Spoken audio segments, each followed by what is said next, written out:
This episode is brought to you by Helix Sleep. Helix Sleep is a premium mattress brand that provides tailored mattresses based on your sleep preferences. Their lineup includes 14 unique mattresses, including a collection of luxury models, a mattress for big and tall sleepers, that's not me, and even a mattress made specifically for kids. They have models with memory foam layers to provide optimal pressure relief if you sleep on your side, as I often do and did last night on one of their beds. Models with more responsive foam to cradle your body for essential support in stomach and back sleeping positions, and on and on. They have you covered.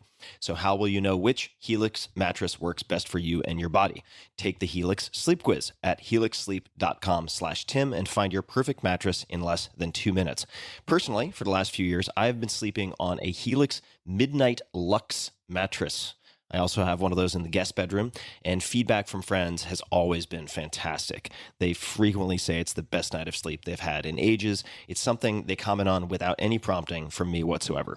Helix mattresses are American-made and come with a 10 or 15-year warranty, depending on the model. Your mattress will be shipped straight to your door, free of charge. And there's no better way to test out a new mattress than by sleeping on it in your own home. That's why they offer a 100-night risk-free trial. If you decide it's not the best fit, you're welcome to return it for a full refund. Helix has been awarded #1 mattress by both GQ and Wired magazines. Helix is now offering 20% off on all mattress orders, plus 2 free pillows for you, my dear listeners. On some mattresses, this can mean savings of more than $500. So go to helixsleep.com/Tim. This is the best offer that they have made yet, and it will not last forever. With Helix, better sleep starts now. So one more time, check it out. Helix, Helix, helixsleep.com/Tim. This episode is brought to you by Shopify. Shopify is one of my favorite companies out there, one of my favorite platforms ever. And let's get into it. Shopify is a platform, as I mentioned, designed for anyone to sell anything, anywhere, giving entrepreneurs the resources once reserved for big business. So what does that mean? That means in no time flat, you can have a great looking online store that brings your ideas, products, and so on to life. And you can have the tools to manage your day-to-day business and drive sales. This is all possible without any coding or design experience whatsoever. Shopify instantly lets you accept all major payment methods. Shopify has thousands of integrations and third-party apps, from on-demand printing to accounting to advanced chatbots, anything you can imagine. They probably have a way to plug and play and make it happen. Shopify is what I wish I had had when I was venturing into e-commerce way back in the early 2000s. What they've done is pretty remarkable. I first met the founder, Toby, in 2008 when I became an advisor, and it's been spectacular. I've loved watching Shopify go from roughly 10 to 15 employees at the time to 7,000 plus today, serving customers in 175 countries with total sales on the platform exceeding $400 billion. They power millions of entrepreneurs from their first sale all the way to full scale. And you would recognize a lot of large companies that also use them who started small. So get started by building and customizing your online store, again, with no coding or design experience required. Access powerful tools to help you find customers, drive sales, and manage your day-to-day. Gain knowledge and confidence with extensive resources to help you succeed. And I've actually been involved with some of that way back in the day, which was awesome. The Build a Business competition and other things. Plus, with 24/7 support, you're never alone. And let's face it, being an entrepreneur can be lonely, but you have support, you have resources, you don't need to feel alone in this case. More than a store, Shopify grows with you, and they never stop innovating, providing more and more tools to make your business better and your life easier. Go to shopify.com/Tim to sign up for a $1 per month trial period. It is a great deal for a great service, so I encourage you to check it out. Take your business to the next level today and learn more by visiting shopify.com/Tim. One more time, shopify.com/Tim, all lowercase. Optimal minimal. At this altitude, I can run flat out for a half mile before my hands start shaking. Can I ask you a personal question? Now would seem an appropriate time. What if I did the opposite? I'm a cybernetic organism, living tissue over a metal endoskeleton.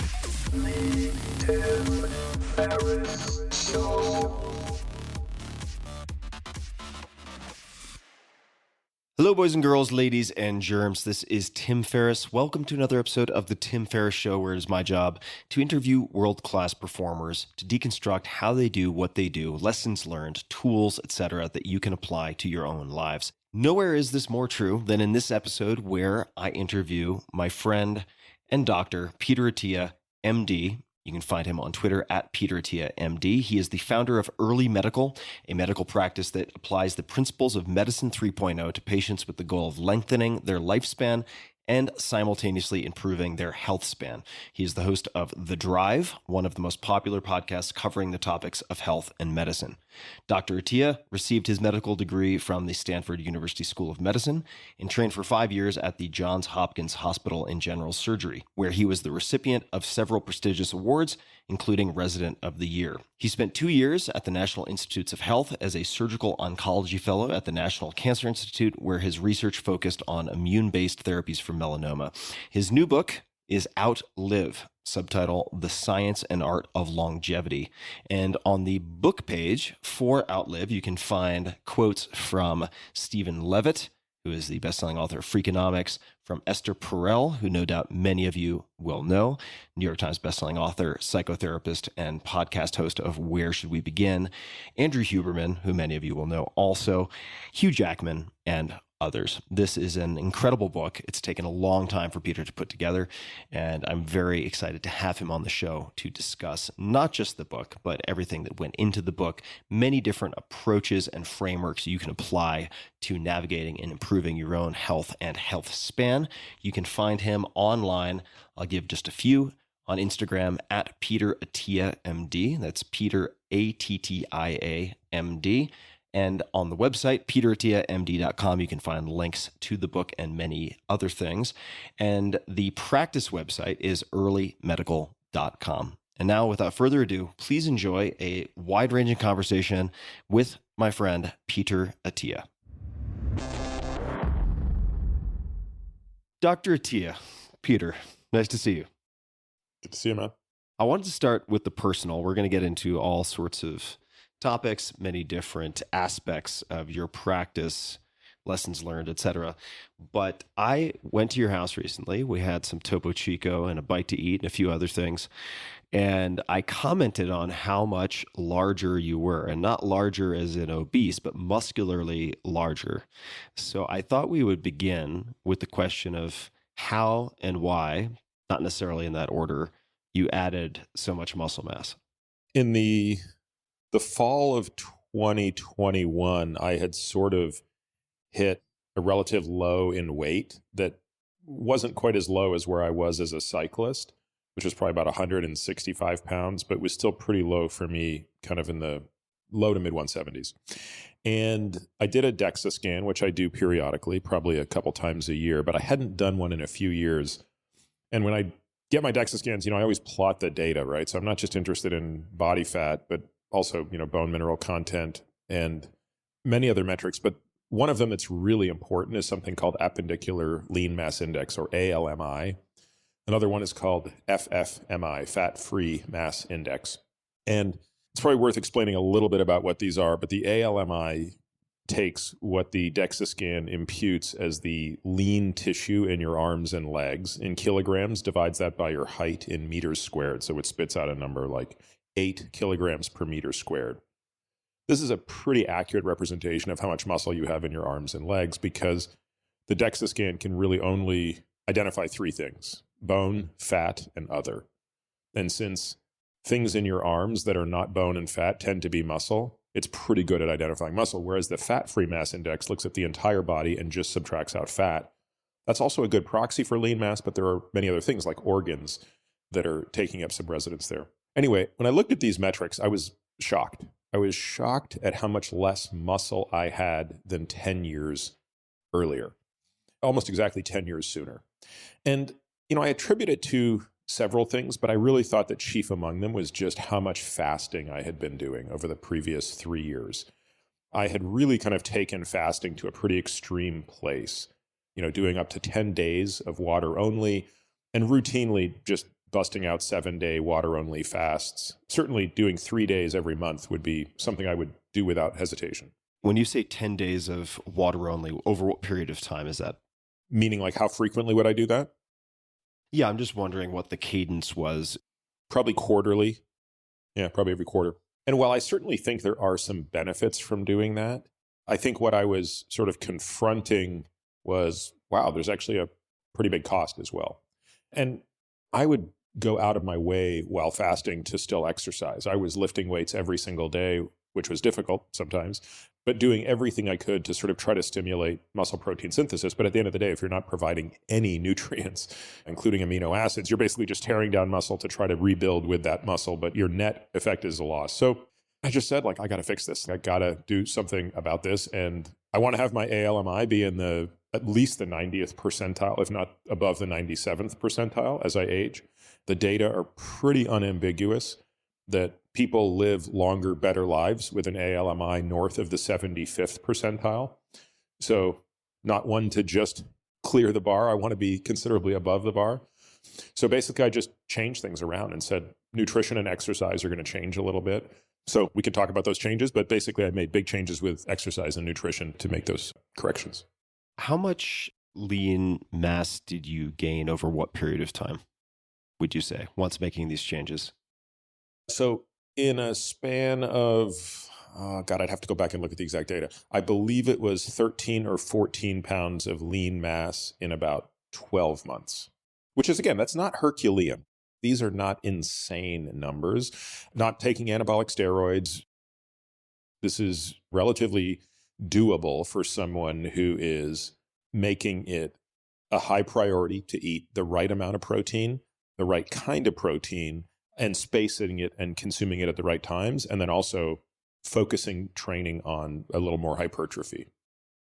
So for people listening, I'm asking these questions not simply because I'm interested in lean muscle mass, but also the implications for longevity. So I'm guessing you did not put all of that lean muscle on your biceps and that there were other movements that were incorporated for very particular reasons. If I'm getting my read on Dr. Peter Attia right, as I think I am.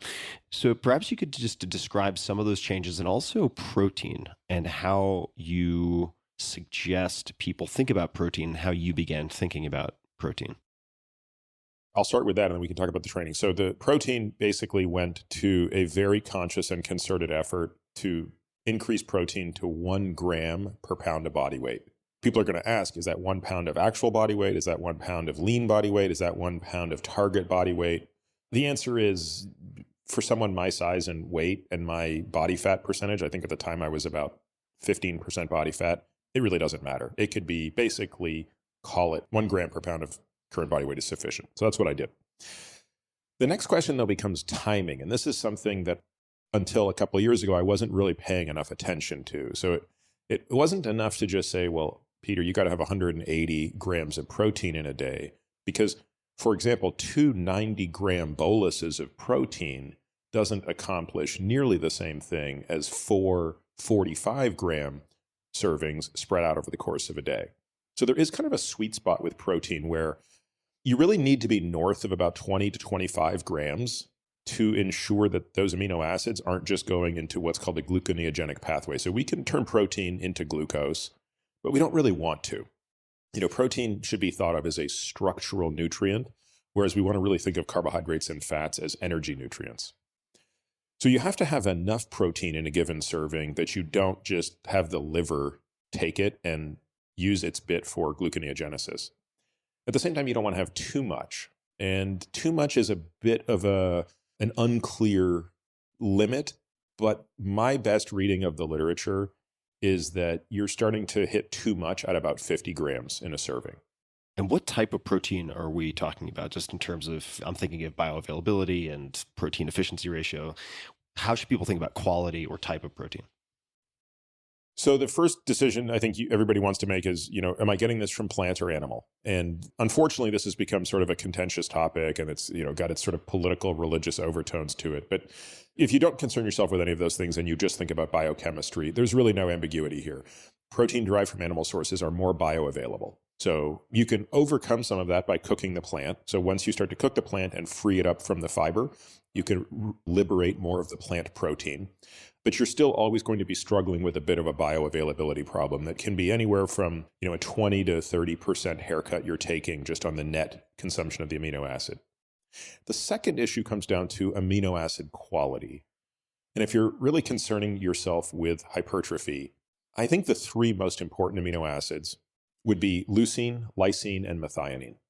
These are amino acids that also you don't tend to have as high a quantity in plant protein. Now you can get them, and it gets especially hard if you can't have dairy or eggs. So if someone says, look, I'm a vegetarian, I'm not going to eat beef or chicken, but I'm willing to have eggs and dairy, it gets a lot easier. Eggs, for example, are a very high source of methionine. So what we typically will tell patients is, rather than just fixating on the total number of grams of protein you need to eat, which you may have a hard time hitting, if you focus on the number of grams of leucine, lysine, and methionine you're getting in a given meal or a given day, that will almost assuredly get your total protein quantity to the right place. So for me, that really meant I just wanted to make sure I was getting, probably 6 to 8 grams of leucine a day, comparable amount of lysine, at least 2 grams of methionine a day. And, I use an app to track what I'm eating just so that I can see where my protein is coming from and how much I'm getting and when and where. And that tended to work out pretty well. What is the name of the app, if you're willing to mention it? Yeah, it's called Carbon. I have no affiliation with it, but a friend of mine, it's his app and I like it. Okay. So I guess my affiliation is that it's my friend's app.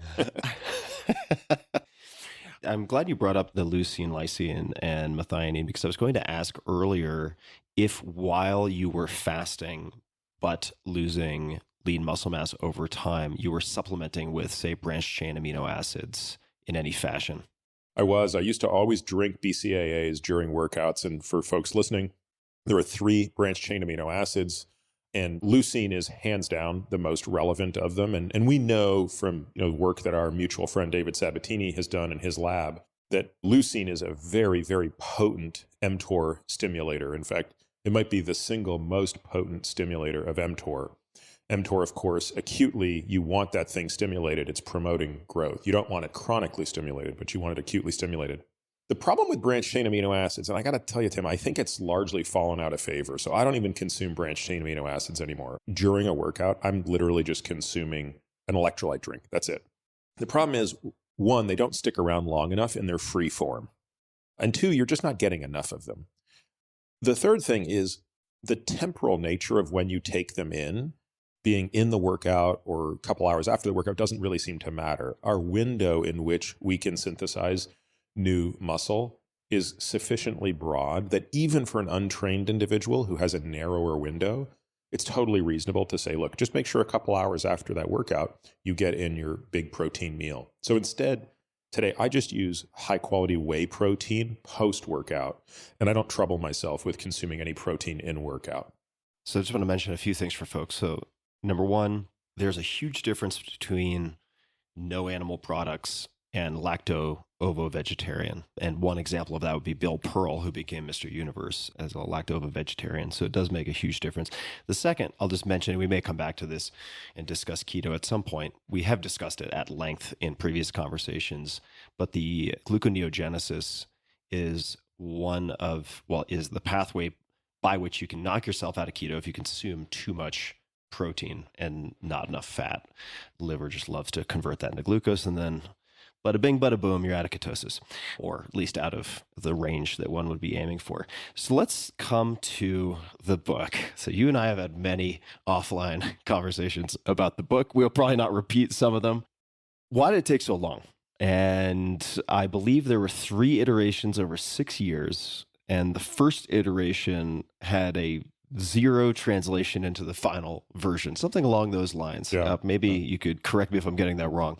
But No, that's why correct. have you taken so much time to work on this book? I think there are probably several factors, some of which are related, some of which are not. I think on one level, my appetite for how good, quote unquote, I needed this book to be was very high. So unlike you, Peter. Yeah. Look, I think there are some people out there who can churn out a book a year, and more power to them. But the way I viewed this book was that this is sort of the one and only book I ever want to write. Will I ever write another book? It's hard for me to ever imagine the answer to that question is yes. But again, maybe at the end of my life, I'll have something else to say. But as I'm 50 years old now and I'm at the midpoint of my life, or slightly past the midpoint of my life, I feel like everything I ever want to say on this particular topic is in this book. And therefore, it was just a very long book. The final version is probably 140,000 words. The version I ultimately submitted was 200,000 words. Like, this has been chopped way down by 30% into what is still obviously a book that is quite long. So that's part of it. I also think part of it is, and maybe you can relate to this, Tim, I don't know. We've never actually talked about this, but I think there's just a vulnerability that comes with writing in this manner that is unlike all the writing I've done in the past. So I've been blogging insanely for 12 years. That's different. You're not really putting yourself out there when you write a blog post. You don't have to read the comments that people write. You don't have to pay attention to any of that stuff. I think when you write a book, you are really saying to people, like, here I am, tear me down. And I just think there's, on some level, maybe it's embarrassing to say this, there's just been a little bit of a reluctance to, again, for lack of a better word, vulnerable, just to sort of say, okay, I'm willing to say everything I have to say on a subject matter, and now let the arrows come flying. And that's, again, I don't know that that makes sense, but I'm sure that anyone who does something very public feels that way.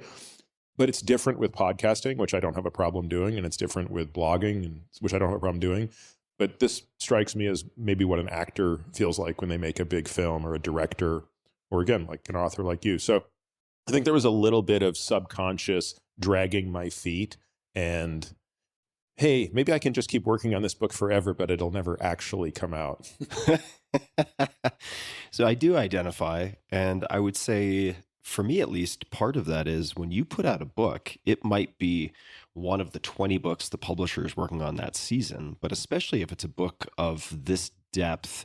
And also, I will second vulnerability, not just on the personal side when discussing physical health, but also in the chapter, or I should say section, really on mental health, psycho-emotional health, and so on. I mean, you really show sides of yourself that are uncommonly shown, I think, in some of your other formats.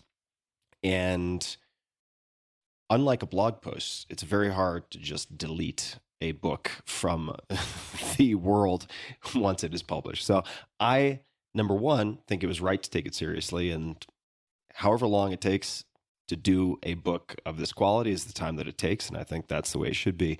And I will say, just as a side note, I mentioned this to you, and you know this, that my dad, who has struggled in various ways with health for decades now, picked up your book, which I had at home when he was visiting me in Austin, and could not put it down. And that is, I won't get into all the details of why this is the case, but like, if that isn't a testimonial, I cannot imagine what is. And to the extent that I ended up giving him my copy so he could take it home. That should tell everybody something. I didn't know that, Tim. Thank you. Because when you guys came over, he mentioned how much he was liking it. He had just picked it up, but I didn't realize he'd finished it and he enjoyed it. So thank you. That means a lot. Yeah, definitely. And with that, let's talk about, perhaps this is a good place to start, objective strategy, tactics. Why are these three pillars important, and why all three? I learned about this stuff about a decade ago when I was working on a problem that is irrelevant now, but I think the message was important, which was, I think I had a vague sense of what the objective was. And my immediate tendency, which I think is normal, and I think we all do, because I don't think anyone's hardwired to go through the middle step, was to go from objective to tactics. In fact, I think most people just kind of go to tactics without even thinking about objective. And certainly not having that strategy piece in the middle makes life really complicated. So the first thing I think is to understand what's the difference. So objective is pretty straightforward. It needs to be stated. It should be very clear, though. So for example, my objective might be to live longer. Okay. If you said, well, what are the tactics now? What should I eat? How should I exercise? Do I need to take this supplement or that supplement? The probability that you are going to come up with the right set of instructions is vanishingly small. Even if provided this list, this laundry list of tactics. Well, I guess the question is, how do you come up with the list, right? Like, how are you filtering on that list, right? So there's no shortage of tactics that one could think about because the world is rife with everybody offering their tactics. It's not like I'm not suggesting tactics, but what I really want people to do is say, look, let's anchor to a strategy. So for example, if one of your objectives is, okay, I'm going to live longer. It's like, no, let's deconstruct that. What does living longer mean? Well, to understand what it means to live longer, you have to understand what ends life. Well, what ends life is a very clear and easy to understand data set. So let's look at it. And let's look at it in great detail. We call this the death bars analysis. So what are the death bars? Well, it turns out if you're over 40, you don't smoke, we can really clearly tell you that there's about an 80% chance you're going to die from atherosclerotic cardiovascular disease, cancer, neurodegenerative disease, or metabolic diseases, such as type 2 diabetes and things like that. Probably I would include accidental death in there, so falling or automotive accidents. So that's an important insight, because now you start to work backwards from there. So wait a minute, you think, if I want to live longer, I have to avoid those things. Okay, how do I avoid those things? Well, let's start with the chronic disease bucket. There's two ways to think about that. I love when things turn into somewhat binary decisions. Is one way to live longer with a chronic disease or live longer without a chronic disease? So it might not be entirely obvious which of those is true, but if we look at the data, it's pretty clear. The data unambiguously make it clear that you will live longer if you can extend the period of time that you live without a chronic disease, rather than extend the period of time you have the chronic disease. So in other words, it's better to get cancer later in life than to live longer with cancer, as one example. It's better to have your first heart attack very late in life than have it early in life and then be right on the verge of having another one as time goes on. Well, just by going through those very simple questions, all of a sudden you start to formulate a much clearer strategy for living longer that points you much more clearly towards this idea that I talked about in the book called Medicine 3.0 rather than Medicine 2.0. And once you iron all that out, then you start to get into the tactics. Oh, all right, okay, so how does nutrition layer onto this? How does pharmacology layer onto this? How does exercise layer onto this, et cetera? I want to just share an anecdote, which will not surprise you. But when I published The 4-Hour Body, and no doubt you're going to get a lot of these types of requests if you haven't already, I had a number of not morbidly obese, but out of shape CEO friends say, look, I just want the index card. Just give me the index card with the 7 things I should do, and I'll do those 7 things. Can you guess what the compliance rate was with that, Peter? What's your guess? Very close to the success rate of skipping the strategy step. 0%. Not a single one of them actually implemented any of it. Just as a quick side note, which you might find entertaining, I had an amazing, mega successful investor named Ed Thorpe on the podcast, who's, if not over 90 right now. He's in excellent shape. And he plans his travel around minimizing time in automobiles. And he's sort of run through the numbers just as an anecdote. Yeah, very underappreciated cause of morbidity and mortality. I think about it a lot. Yeah, we might come back to, as I think about it, different seat belts that you can use in life, which initially, I don't want to turn this into a Tim Ferriss TED Talk, but initially thought about with respect to COVID early, which was like, what minimally inconvenient, easy to do things can you do to dramatically mitigate risk? Even though you've never had a head-on collision, the downside of having a head-on collision is so high that most of us will wear a seatbelt when driving on the highway. Most of us will have a fire extinguisher in the kitchen, even though there's never been a fire in your kitchen, et cetera. So where else can we take very small steps that are easy, low cost, that prevent dramatic downside risk? So we may come back to that, but I want to bring up a graph that you have in your book, page 28 for those who want to find it, where if you remove the top 8 contagious/infectious diseases, meaning we're counting for the advent of antibiotics, at least as I understand it, we haven't really seen a material or at least large change in mortality rates since what, 1900? If you sort of account for some of these variables, why do you think that is? Because certainly most people don't want to die. Yeah, so you're absolutely right. So life expectancy since 1900 to today has increased by 2-fold. It's remarkable. It's gone from about 40 to about 80, plus or minus, but that's directionally the change we've seen in, call it 120 years. And I do think that understandably it's tempting to tout that as the marvels of modern medicine. And you're thinking, well, oh my God, we went from 40 to 80 in 120 years. The next 40, just based on Moore's law, that's got to get us to like 160, right? Okay, maybe, but let's take a closer look at the data.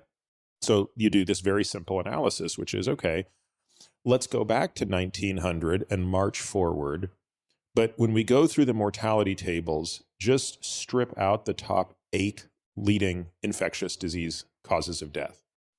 And what you see is exactly what you describe. There is now no change in mortality from then until now, effectively. There's a little bit. It's been a little bit better.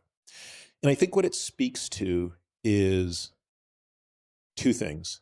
One is the remarkable success of Medicine 2.0 in solving acute care and infectious diseases, and the remarkable failure of Medicine 2.0 in addressing the chronic diseases that sat under the surface of the water waiting for the tide to go down. And those would be presumably the 4 or 5 likely causes that you mentioned earlier. Perhaps this is a good place for you just to define or describe briefly Web 2.0, not Web 2.0. Try that again. For you to describe medicine, I'm not going to be the only interviewer who fucks that up. Medicine 2.0 and Medicine 3.0.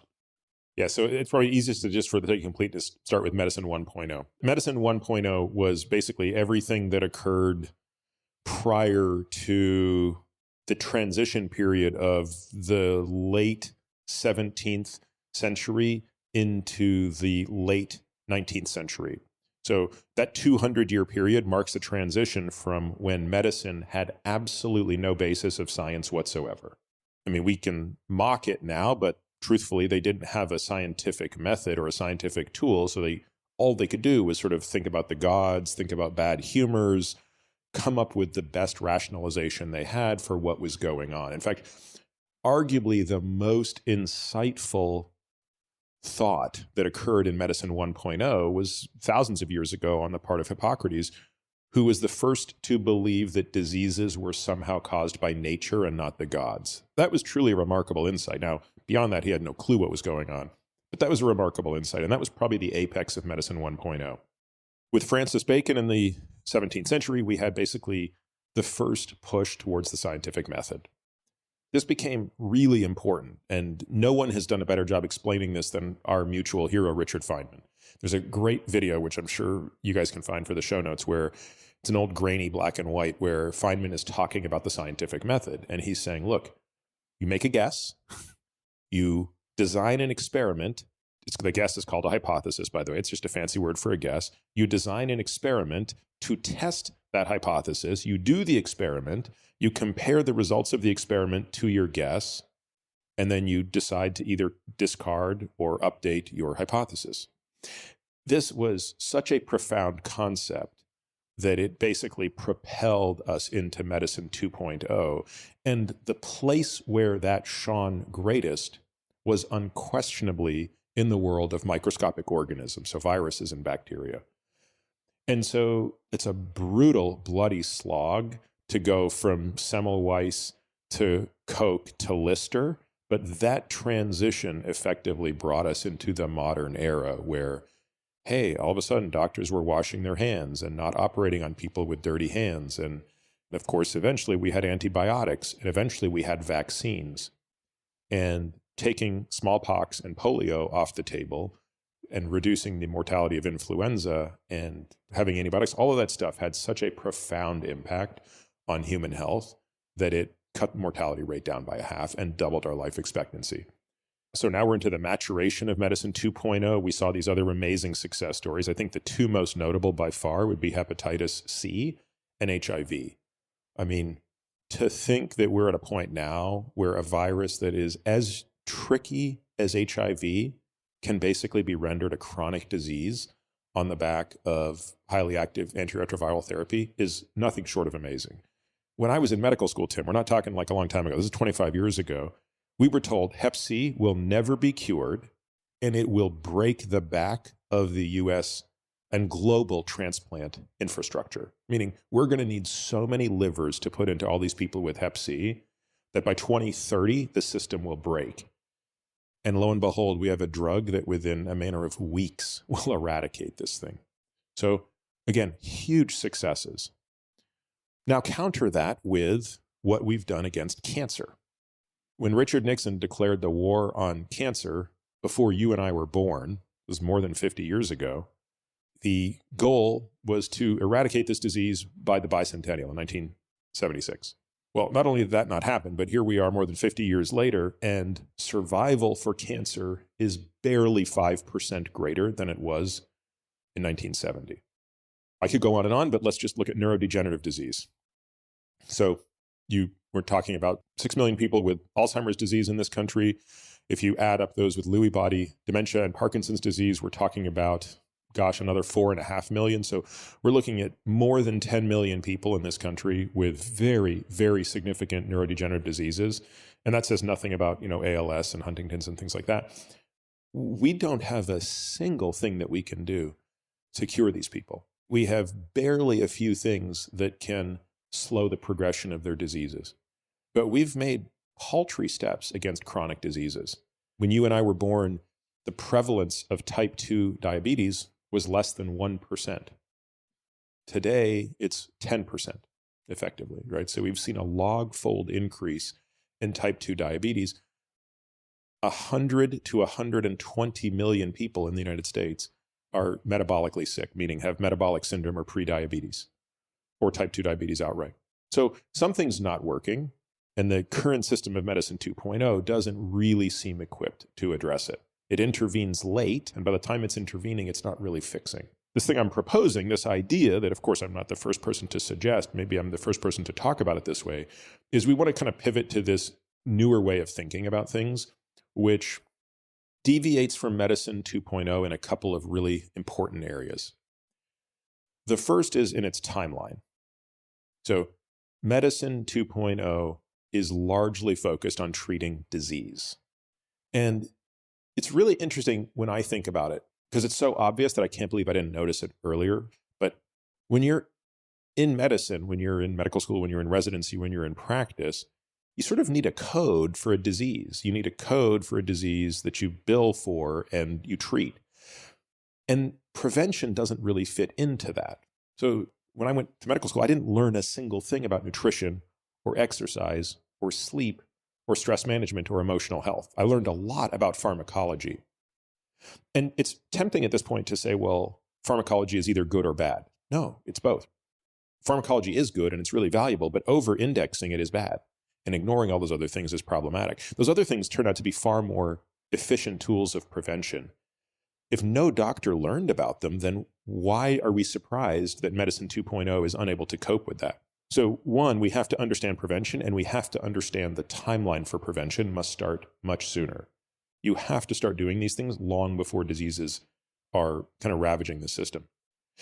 The other big difference is that, as I talked about it, the scientific method was such an important part of medicine 2.0, and with it came something that I'm sure you've talked about many times, which is the randomized controlled experiment.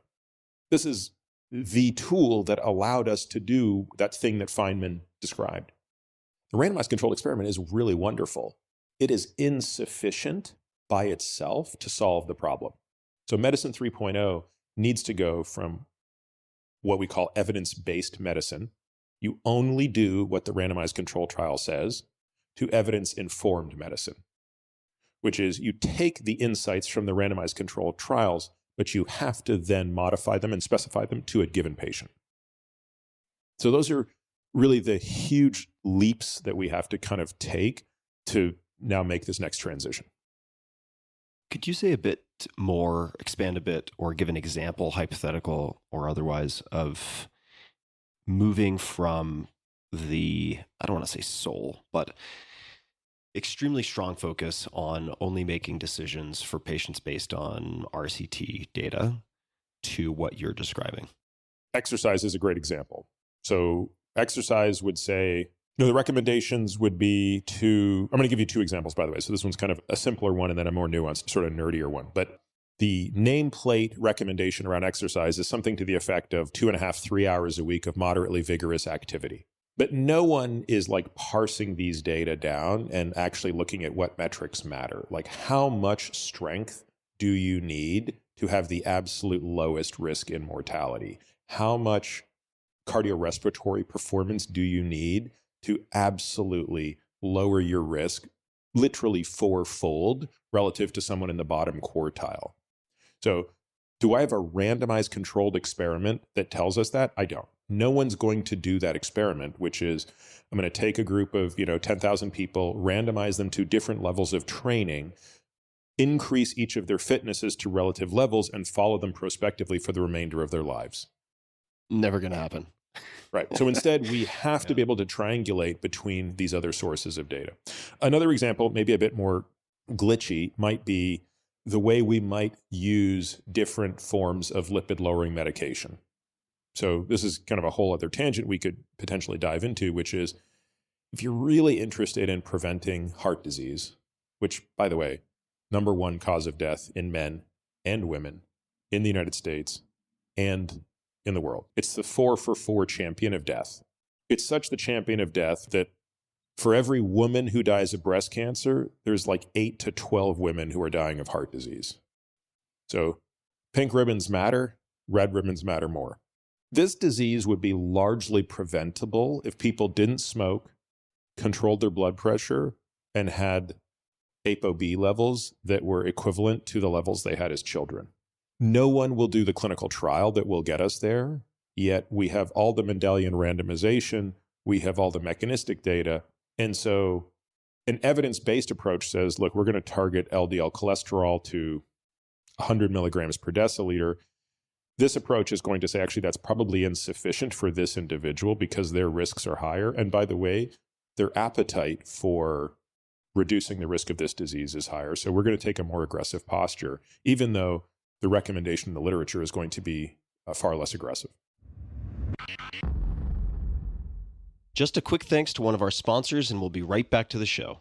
This episode is brought to you by Wealthfront. There is a lot happening in the U.S. and global economies right now. A lot. That's an understatement. Are we in a recession? Is it a bear market? What's going to happen with inflation?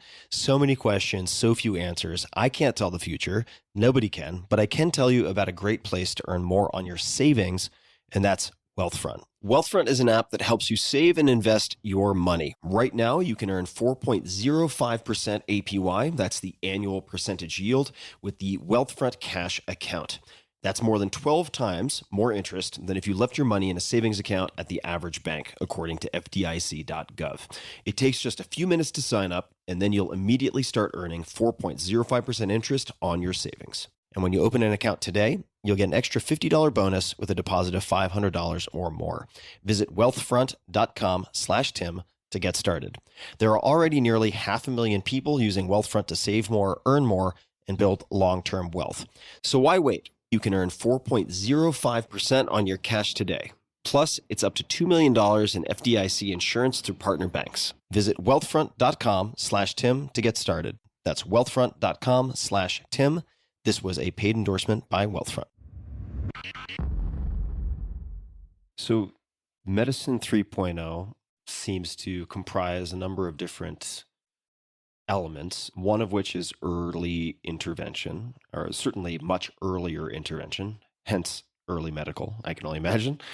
And another is medical literacy and a more perhaps proactive approach to education and intervention on the part of the patient. So it's not a passive experience of being shepherded through a system by a doctor or a team of doctors. You take a much more active role. And I wanted to chat about medical literacy because what I've noticed, just to give a personal example, I long ago wanted to potentially become a doctor and certainly became fascinated by competitive sports and performance enhancement. That led to doing my best to read studies and dig into the science and understand as much as possible. I was unsure of the value of that once I shifted courses and decided to do other things. But in the last, I would say, decade, as my parents have gotten older, as more and more of my friends have run into issues, it is astonishing how valuable this minimum effective dose of medical and scientific literacy has become. I mean, it's astonishing how much it helps you to navigate things and make decisions and parse signal from noise. So I'd love for you to speak to medical literacy and how one can become more medically/scientifically literate. And certainly I would highly, highly recommend, I'll just double down on this, that everybody read this book, because I think that your book does a good job of this, a very, very good job. And I'll just add maybe a sidebar note so I can hear myself talk a little more, which is that there's I think a very common trend among people who are well educated in some areas but not in medicine or science to succumb to scientism with a capital S. They'll know the term randomized controlled trial, and they will insist that if you say anything outside of the purview of that, that it is unsubstantiated nonsense. And there are other examples of this. Or they'll over-index on one thing, as you mentioned. So pharmacology, it'll be either good or bad. But the fact is, like anything totally over-indexed, sort of the Paracelsus, the dose makes the poison type of problem. But could you speak to medical literacy? Somebody's listening, they say, you know what, I recognize that I don't know much about this. I would like to go about it in a really effective way. How do I do it? I think you and I have even talked about this once before, Tim, and I don't think I had a great answer for you then, and I don't know that I have a great answer for you now. It's really not a simple thing to do. Let's just start with the nomenclature. On my first day of medical school, I still remember one of the professors saying, and I don't remember the numbers, so the story is not as cool because I don't remember the actual numbers, but I'm making the numbers up, but not the point, okay? He said, well, all of you are smart hotshots that just graduated the first year class in college. You have an average vocabulary of X words. And X was like whatever number. I honestly don't remember what it was. Call it 20,000 words. He said, in the next 2 years, i.e. just in the preclinical phase of medical school, we are going to add Y words to your vocabulary. And Y was bigger than X by like 20%. And those are mostly going to be Latin, Greek words, by the way. And he was right. I mean, it was like learning a new language. So part of it is just the semantic problem. Now, do you have to know all of that? Of course not. But what's proximal? What's distal? All of these things kind of factor into this stuff. By far the biggest issue, though, and this is the one that we try to solve the most for on a weekly basis. There's a reason that we go to great lengths to write a newsletter every single Sunday. It's basically a class. A lot of times it's like such and such a study is published and the news picks it up and writes a take on it that we think is demonstrably wrong. Or a paper gets published that gets a lot of attention that says this, and we think it's an important paper and we want to highlight it. So we kind of try to use those things as case studies. And I honestly think that's the most efficient way to go about learning this. Now, we did write a series 6 years ago, I think, called Studying Studies, which is, I think, a 5-part blog series that Bob Kaplan and I wrote. And I think it's probably a great foundation to just get the basics. What is a case cohort study? What is observational epidemiology? What types of bias exist and how do you look for them? Consider that sort of your basic foundational knowledge set. But thereafter, it becomes reps. And the more you can do this, I think Lane Norton also has a course that he just launched, and I think it's actually called REPS, but I can't remember what REPS stands for. But it's basically a scientific literacy course in how to read studies about nutrition. In his case, it's about exercise and nutrition. Again, we try to cover everything in our newsletter that, we'll talk about a drug study, we'll talk about a supplement study, an exercise study, all those sorts of things. So those to me are the ways you go about doing this. You just have to dive into it and kind of a little bit overcome the fear of it. I suspect it's not unlike what you would say if I was asking you, Tim, I really want to learn Japanese. Is there a particular app that I should look at or this other thing? I think at the end of the day, you'd say, look, man, you got to learn it. Here's the way to get the foundational skills and then go and find people to speak Japanese with. Let's actually use that example. So learning Japanese, because I do think there are parallels here. I think it comes back to objective strategy and tactics. And I just wanted to share a quote that's one of my favorite quotes that also might help folks, which is from Ralph Waldo Emerson. And the quote is, the man who grasps, and this is of course people, but the man who grasps principles can successfully select his own methods. The man who tries methods ignoring principles is sure to have trouble. This applies as much in medicine, developing scientific literacy, or learning Japanese, right? It applies in all of these places. And so what I would say, and please feel free to pick this apart, is that to learn Japanese is a very broad objective. So I would encourage someone to refine that substantially. And they might refine it to, I would like to be conversationally fluent, which means I understand and can convey maybe 80% of what I hear or want to say in a conversation that does not include specialist terminology that is abstract, like economics or art, fill in the blank, right? So you're discussing what happened to whom, when. I was born here, I went to school there, I have two brothers, whatever it might be.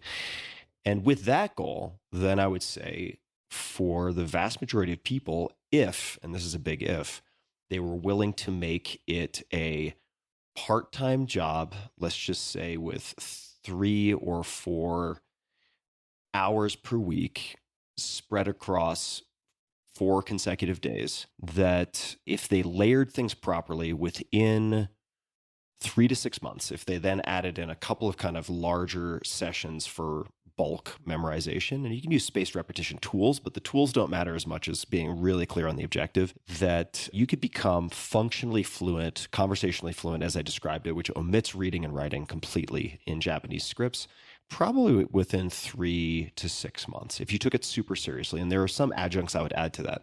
So to give people maybe a glimmer of hope on the medical literacy side, I would say if people started with your AMA number 30, this is episode 188, how to read and understand scientific studies. If people listen to that first and assume, folks, before you listen to it, that you're not going to understand at least 30%. Let's just make that an expectation so you don't get frustrated. And if they further maybe read some of the case studies from your newsletter, made that sort of one of the hours that they spend per week, just like the Japanese. If they maybe read a book like Bad Science by Ben Goldacre, who's an MD, British, so some of the cultural context and examples may not resonate for US readers, but he runs through some of the basics. And they read Outlive, that making this literacy your part-time job, a very light part-time job, for 3 months is one of the best investments you will ever make in your life. I really feel like the payoff is so tremendous that it seems almost crazy to not learn. And you don't have to learn 100,000 words, but you need to be familiar with, let's just call it a few dozen concepts that you'll be able to look at PubMed or databases of studies, or at least abstracts, not going into all the supplemental stuff, and make some sense of A, B, or C. Are there any suggestions you would have for just becoming familiar with what the scientific method actually entails? I could think, read the Wikipedia entry as a starting point. But for instance, where a lot of smart people or seemingly smart people screw up with the scientific method is your guess, although it is a guess, AKA the hypothesis, needs to be falsifiable, right? And a lot of people start with completely impossible to falsify guesses. And it's just, you're painting yourself up Schitt's Creek without a paddle. Any suggestions for how people could at least become familiar with like the scientific method and what that means as far as structured thought and process? I don't, off the top of my head, have a resource that I can point to. I agree with you that there's so much more nuance to it than just understanding kind of the caricatured version that I explained earlier. For example, how you design an experiment is essential. So even if you have a hypothesis that can be falsified, if you design the wrong experiment to test it, you can miss out. This becomes very important, by the way, as you start to look at studies. If a study is quote unquote negative, how do you know if it's negative because it was too small in size and what we would describe as underpowered versus it was adequately powered, but there was no effect? At the other end of that spectrum, sometimes a study will find a statistical significance, but it was overpowered, and that difference, while statistically significant, is clinically irrelevant. Now, that kind of stuff we do cover in the studying studies stuff, but I think what you're describing are these more important heuristics that truthfully, maybe there is a great book out there and I'm just ignorant of what that book is that kind of goes through this, but that's the kind of stuff that I think you learn with practice. And unfortunately, if you're not doing experiments, I mean, again, I think I learned most of this stuff not in medicine, but in the 2 years that I spent at the NIH, where, I was a fellow, but doing research. So I was like a research fellow, not a clinician. That's probably where I learned more than anything about how to do science. And so I think anybody who's been in a lab is just learning that, but it's very informal. It's not, at least for me, it wasn't a structured thing.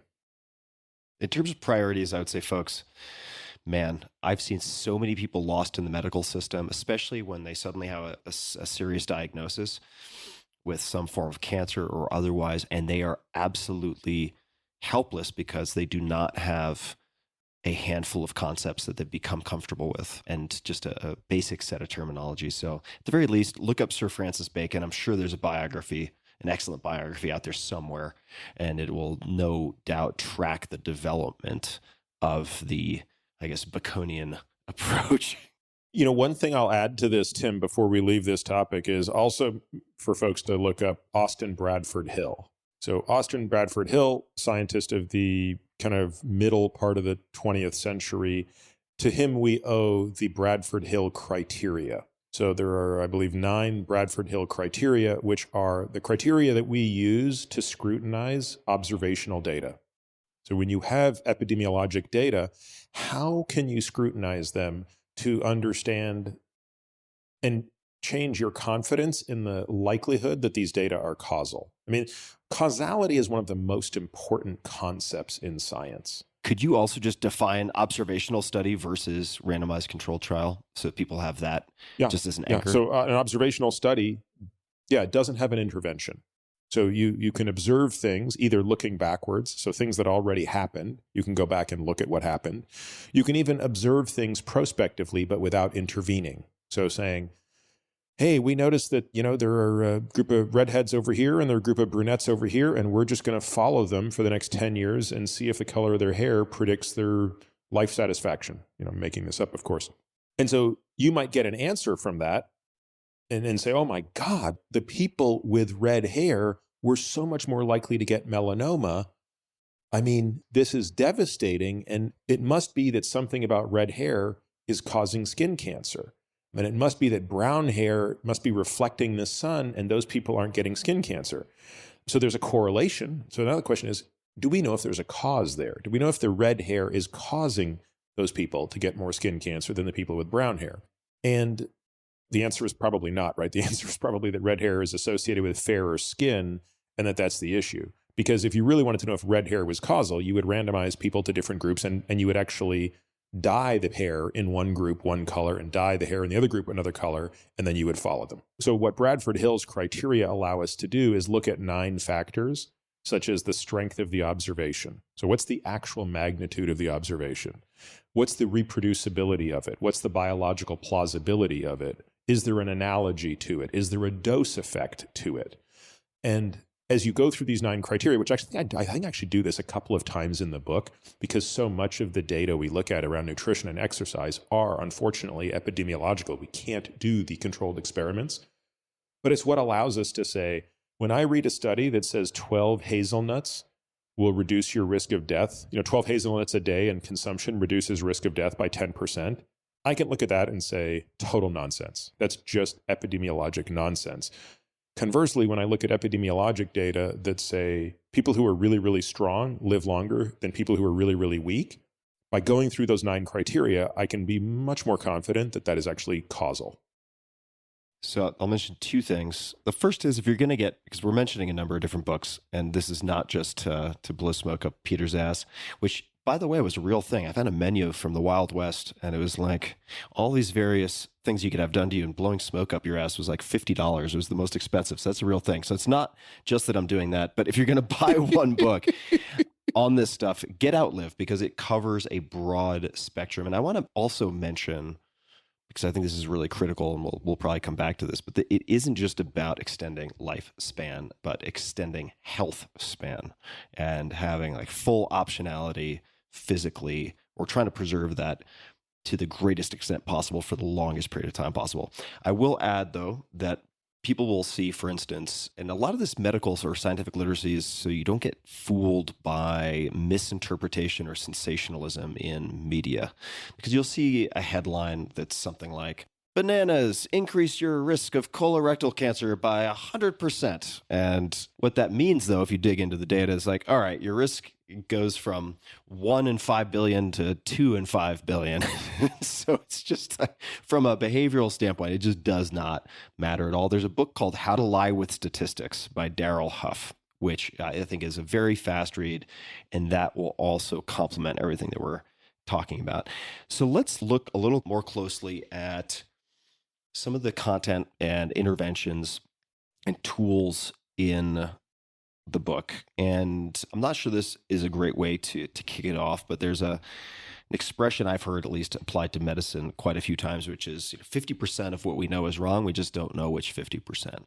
And so I'm curious to know what you have seen kind of peeking behind the veil at what is not working and what you have then designed to address that misfire in your practice and by extension in the book. You mentioned a few things, right? Like ApoB levels. You mentioned being very specific with exercise prescription, being extremely specific, and the possibility of lowering certain types of risks fourfold.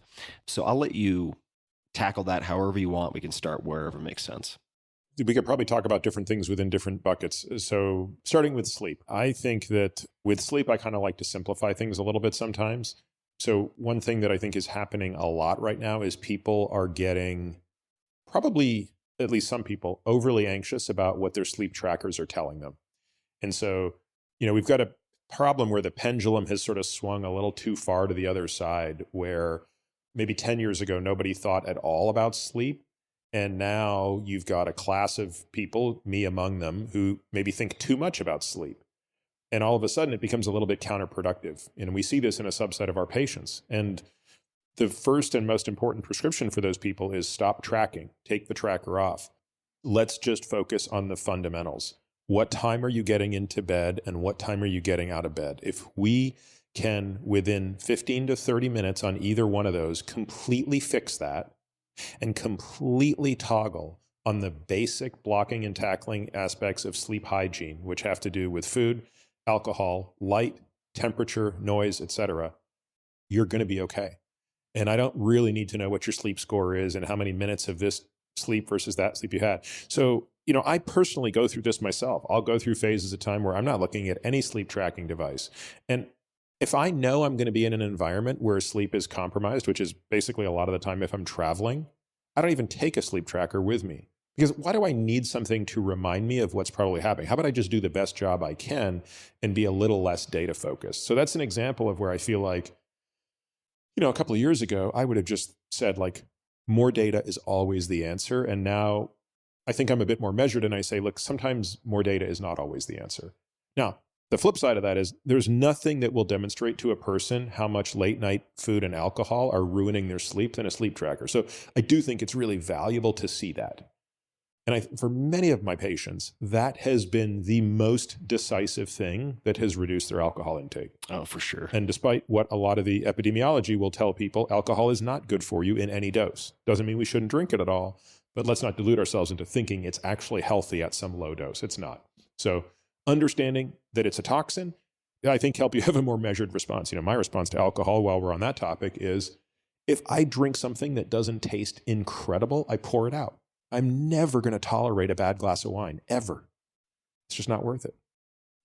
So since we're on it, I'm going to pull us back to this question of data, probably through the lens of continuous glucose monitors and the best uses and maybe the most common misuses for people who do not have, type 2 diabetes or type 1 diabetes. But let's just sit with the alcohol for a second. So what are your personal rules for alcohol consumption outside of if it tastes mediocre or shitty, it gets poured out, which is a great rule. But what are your favorite types of alcohol? How do you personally navigate that? Well, I'll start with kind of quantity. Yeah. So I would personally just say there's going to be an insane reason to have more than 2 drinks in a day. So it's sort of somewhere between 0 and 2.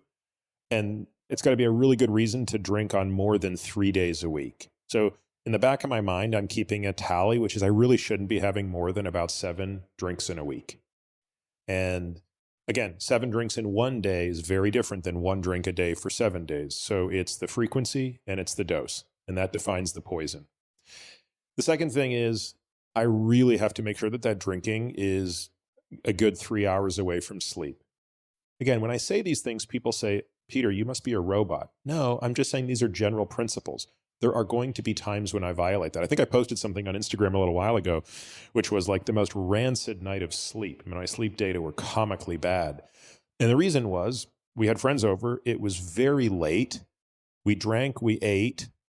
I basically went to bed. By the time they left at like 10:30, I went to bed and we had just finished eating sort of thing. And not surprisingly, my sleep sucked. The point I made in the post was I'd do it again. It was a fantastic night. The 4 of us hadn't had dinner together in a long time. So you just have to be very thoughtful and deliberate about the choices and trade-offs that you make. As far as the type of alcohol, I think people love to, this is an example of something I think we tend to over-index to. Oh, I drink a lot, but let me tell you, it's just vodka and tequila, so it's got to be good for me, right? It's like, no, alcohol's alcohol, right? So I love tequila, I love mezcal, I love really good wine, and I love really dark Belgian beer. I'm not deluded to think that any of those are healthy. And I know that there are some people who have, a horrible reaction to certain types of alcohol. Well, I would put that in the same category as people who have a horrible reaction to certain types of foods. Don't consume them. But I think mostly where I focus, Tim, is on how much am I going to drink? How close is it going to be to bed? And what's the total tally per week, and never exceed a certain tally in a given day. I was waiting for the right time to bring this up, Peter, but I know that people say cookies are bad for you, but I've only been eating Nutter Butters, and I feel like, I'm kidding. I feel like that's the equivalent, although it's less of a neurotoxin. I do love Nutter Butters, by the way. They are good. They're so I don't know the last time I had one, but oh my God, now that you reminded me of that, that's horrible of you to do that. Well, that'll combine nicely with the CGMs. So all the GBs and the CGMs. So could you, inside joke, could you speak to continuous glucose monitors? Because for a long time, even still now, these are broadly thought of as something that one might only use if they have some form of diabetes. However, there are people who do not fit in those categories who use them. And I would love for you to just perhaps give us a bit of an overview on CGMs and what you have seen as the best uses and how you use them in your practice. So a continuous glucose monitor is a device. There are really 2 big ones on the market right now. One is made by a company called Dexcom, and one is made by a company called Abbott. And the latter is called the Freestyle Libre. So I think it's a company that Abbott acquired many years ago. These are devices that are worn usually on the tricep. They can also be on the abdomen. And they have a little tiny filament that is quickly shot in with a needle into the subcutaneous space. So the filament remains after the needle comes out, and the filament sits in a part of the body where it can sample something called interstitial fluid. This is basically the fluid between cells. To be clear, it's not sampling the blood. So it samples the interstitial fluid and it measures glucose level there, and it's basically calibrated to know, based on what the reading is there, what the glucose level is in the blood. So a continuous glucose monitor, as its name suggests, is a way to give you real-time information about what your blood glucose is. As you said, for people with type 1 diabetes, which was the first use case, this is a very important innovation, because people with type 1 diabetes are by definition dependent on insulin. So they are using insulin exogenously to do the job of their pancreas, which is no longer working. And the pancreas, of course, is like this brilliant organ where it's the one that's auto-regulating glucose via insulin. And when that goes away, they have to be the one to do it. So now they have this device that is at least giving them real-time glucose information, and they can adjust insulin injections as needed. It obviously didn't take long for that to expand into a much, much larger market, i.e. 10 times the size, which is people with type 2 diabetes, some of whom do require exogenous insulin, some of whom do not, but all of whom, by definition, have a carbohydrate and glucose tolerance disorder. The very definition of type 2 diabetes is based around unregulated peripheral glucose. And this tool is therefore helpful, right? It's helpful in, first and foremost, I think, knowing what to eat. I think historically we have given people with type 2 diabetes abjectly horrible news and insight with regard to what to eat. We just haven't really helped them think through this problem. So the CGM makes it pretty clear that not all foods are created equal when it comes to managing glucose homeostasis. Everything I've said so far is relatively straightforward. I think where we now, and this is a great example, by the way, of medicine 3.0 versus medicine 2.0. So everything I've said so far more or less makes sense if you're in medicine 2.0. In fact, I think we're finally at the point where even medicine 2.0 is starting to accept the fact that carbohydrate restriction is a really good idea for people with type 2 diabetes. It's not the only way, by the way.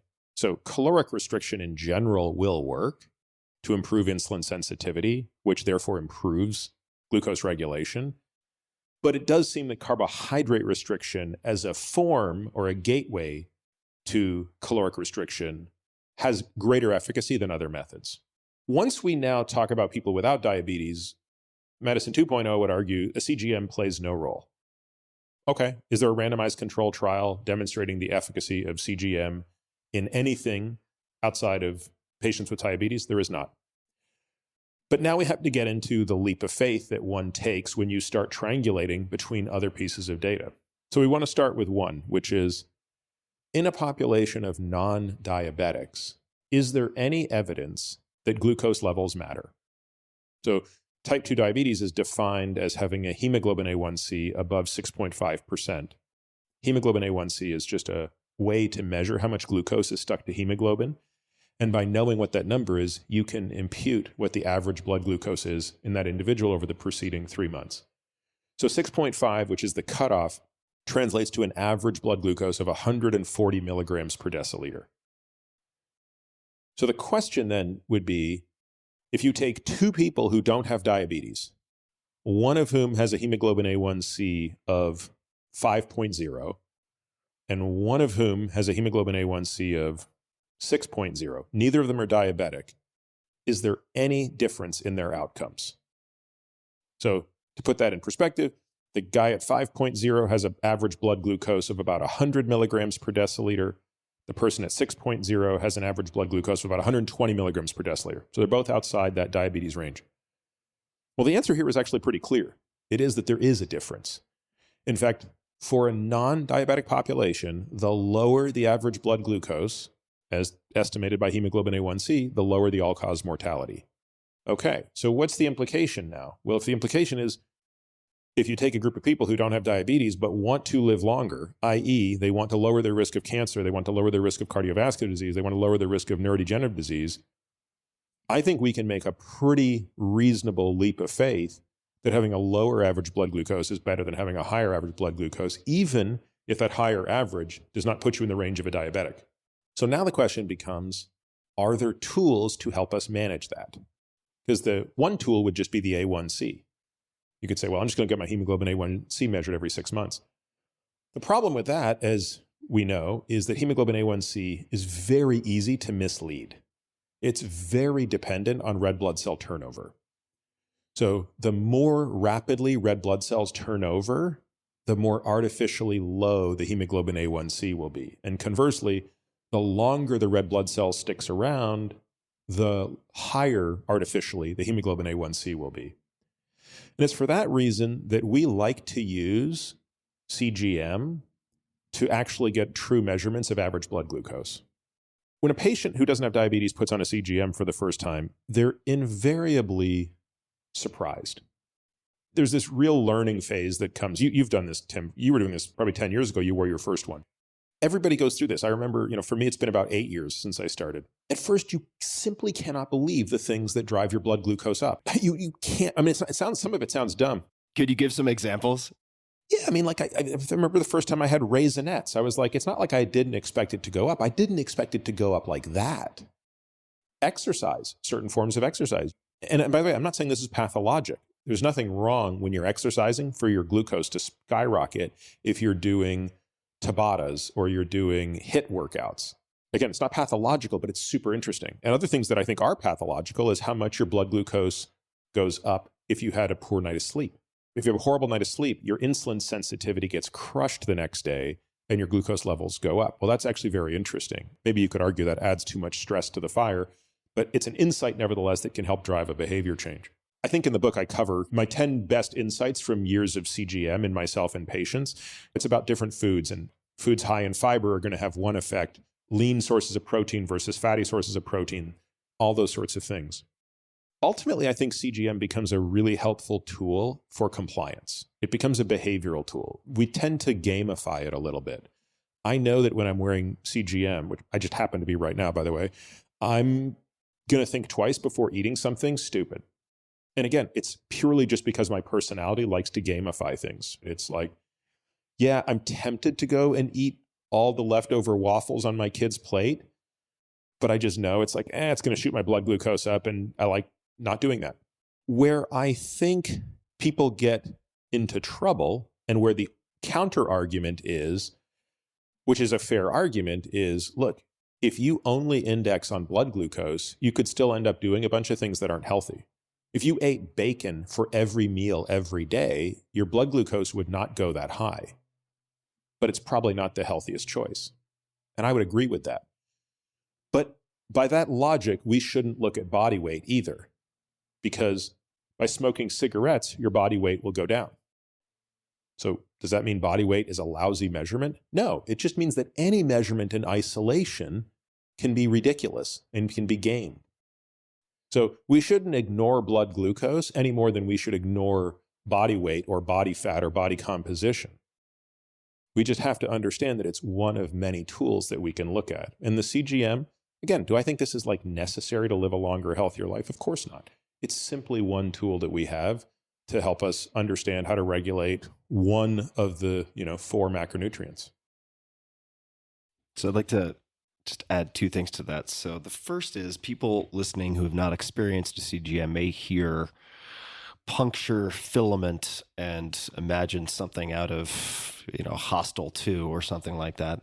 I will say that in 2008, I want to say, was the first time I used a Dexcom, which was the size of like the cell phone used by Gordon Gekko in Wall Street. Is huge.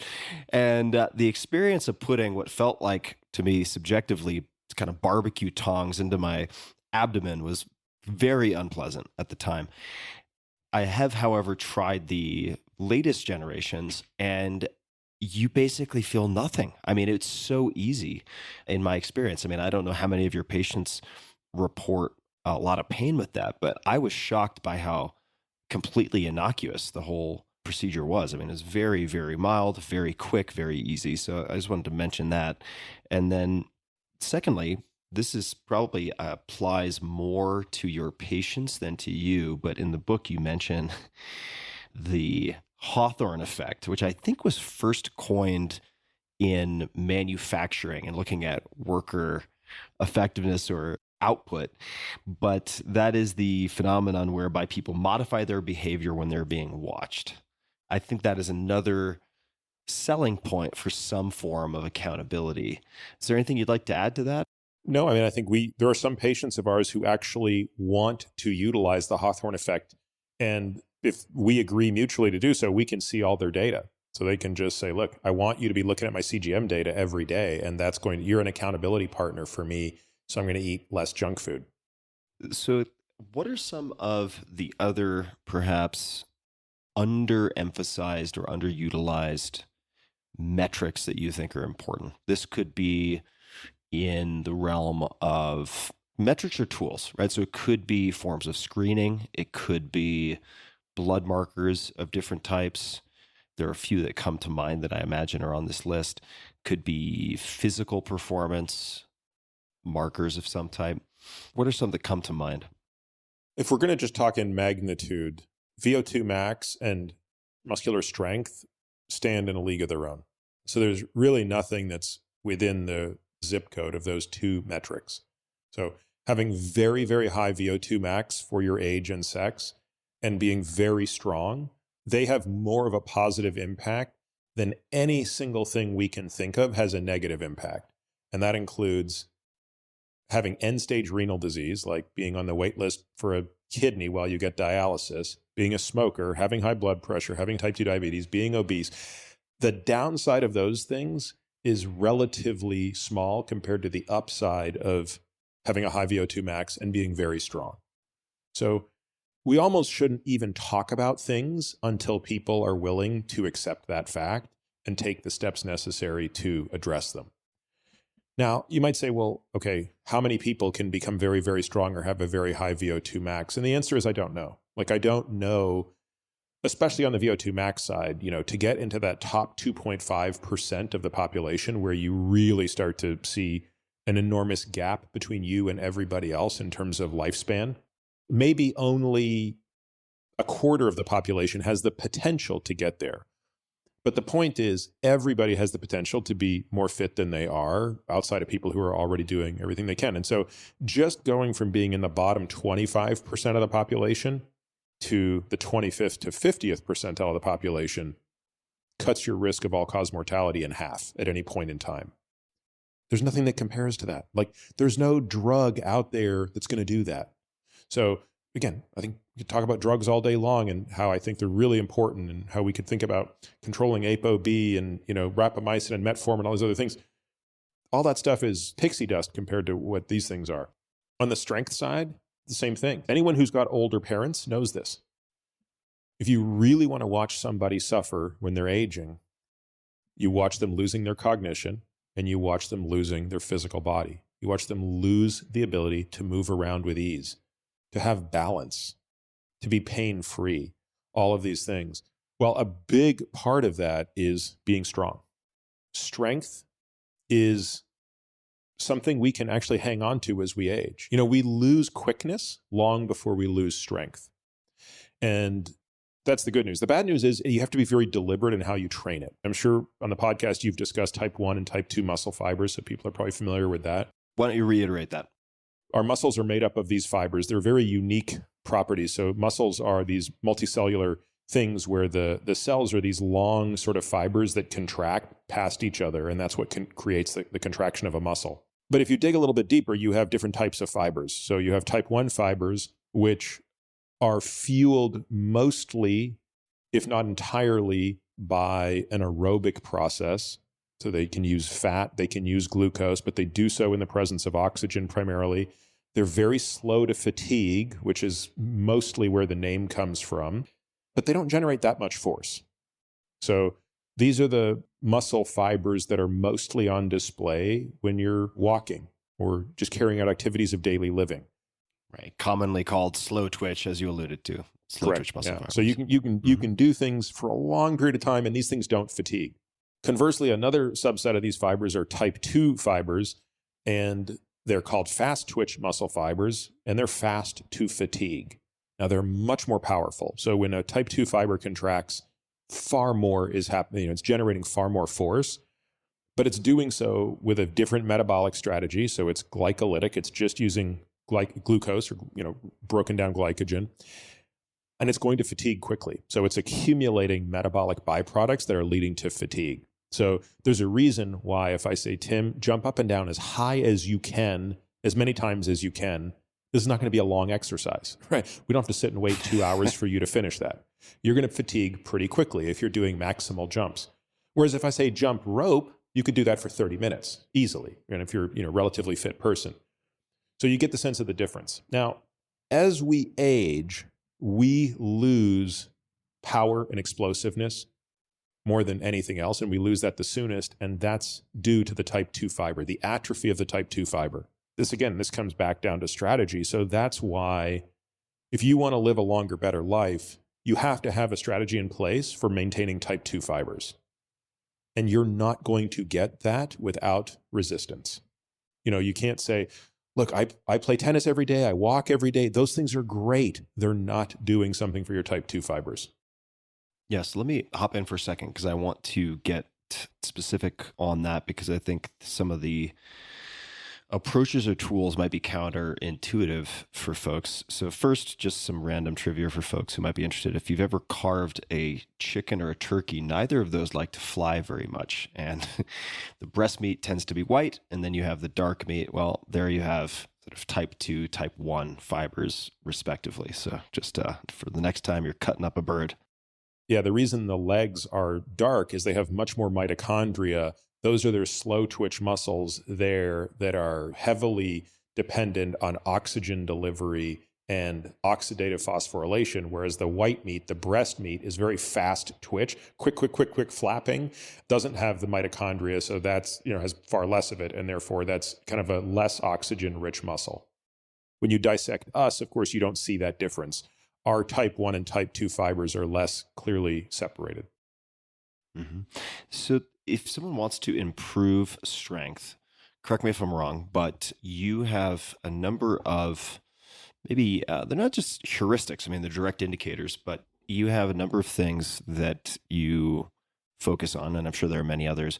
But in the strength category, I would love to know how you define very strong, and perhaps this would be a place to talk about, or at least include, hand strength, farmer's carry, or anything else that you'd like to add that might not immediately show up on someone's kind of mental radar when they're thinking of strength. Yeah, I mean, there are a handful of strength categories that we think really matter, and just ideas that are important when you think about strength. So one of them is the importance of understanding eccentric versus concentric strength and how both are very important. I actually put something up on Instagram the other day about this, where I just explained that the concentric phase is basically the go and the eccentric phase is the slow. So you accelerate through concentric force, which is the force a muscle generates as it is shortening. That moves you forward. The eccentric phase, which is equally important but oft ignored, is the strength or the force that a muscle is exhibiting as it is lengthening. That's what's decelerating. That's what's slowing you down.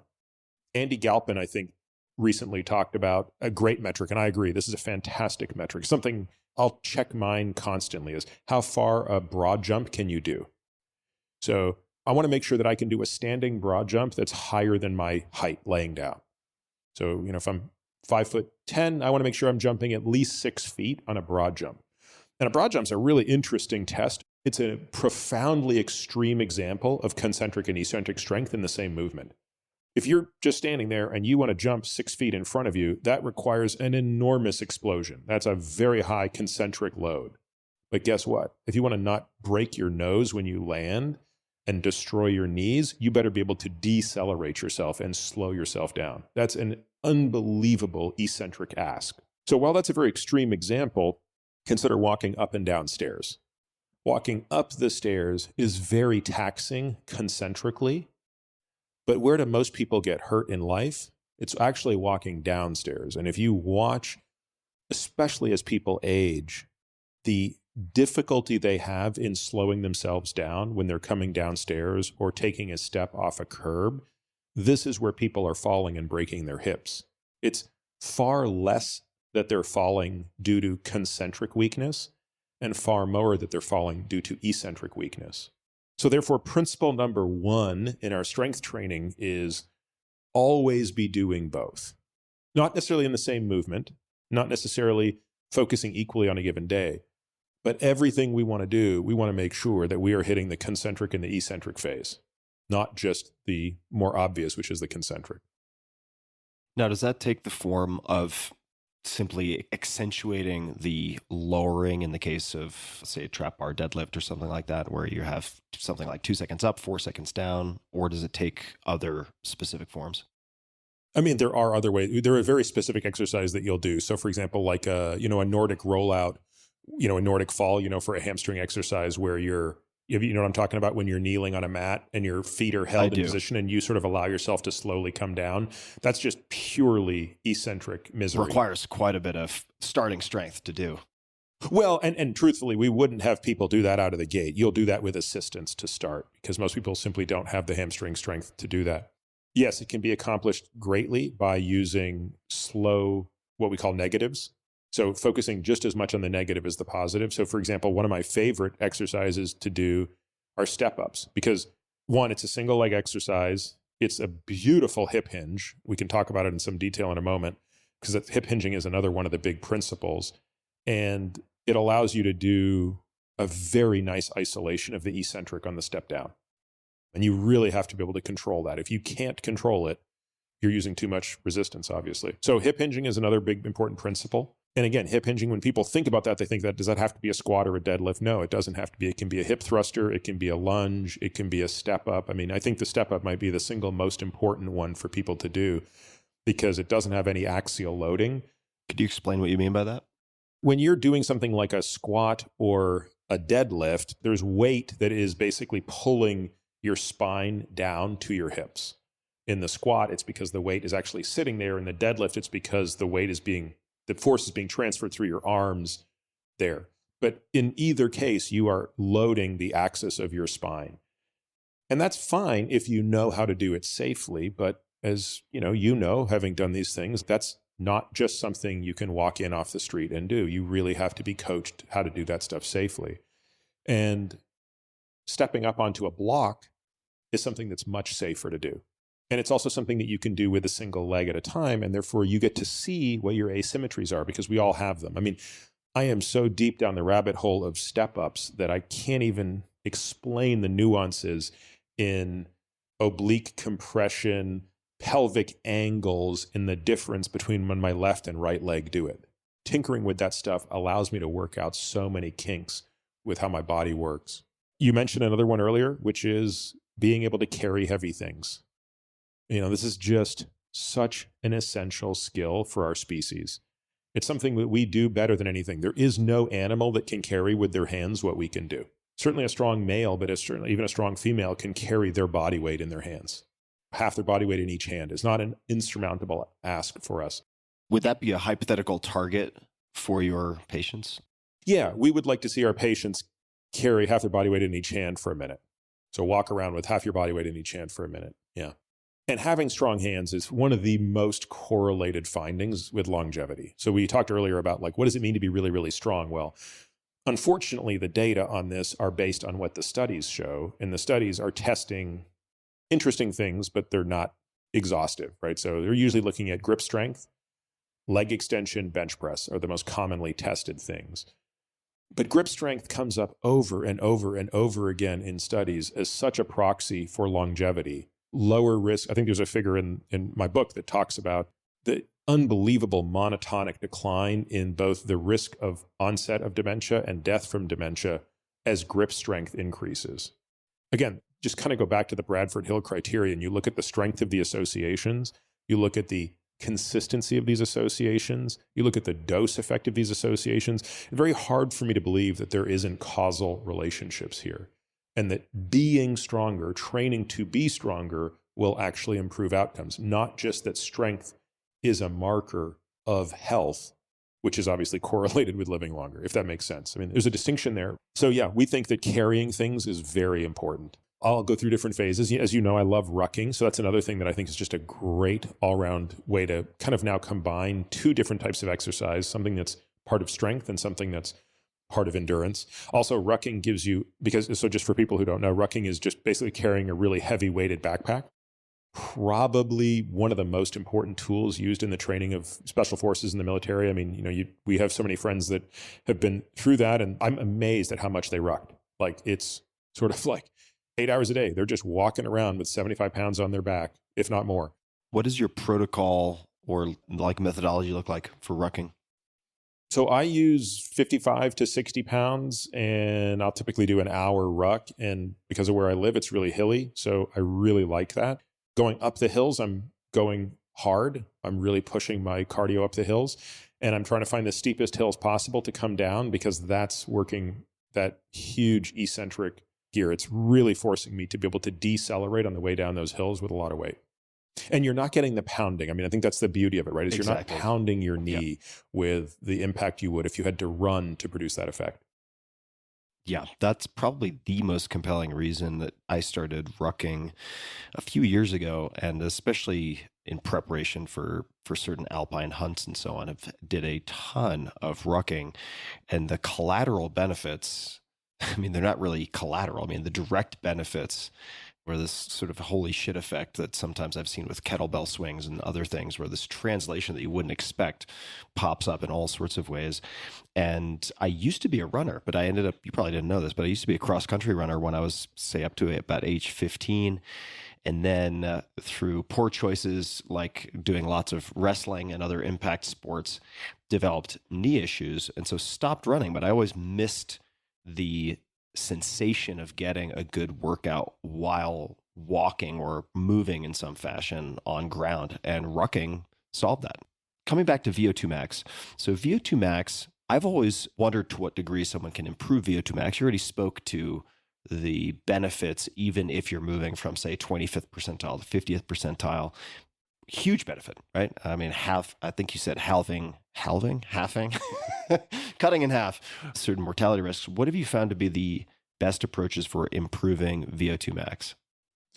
Well, first off, it can actually be improved quite a bit. I think the research out there understates how much it can be improved because the research studies are relatively short.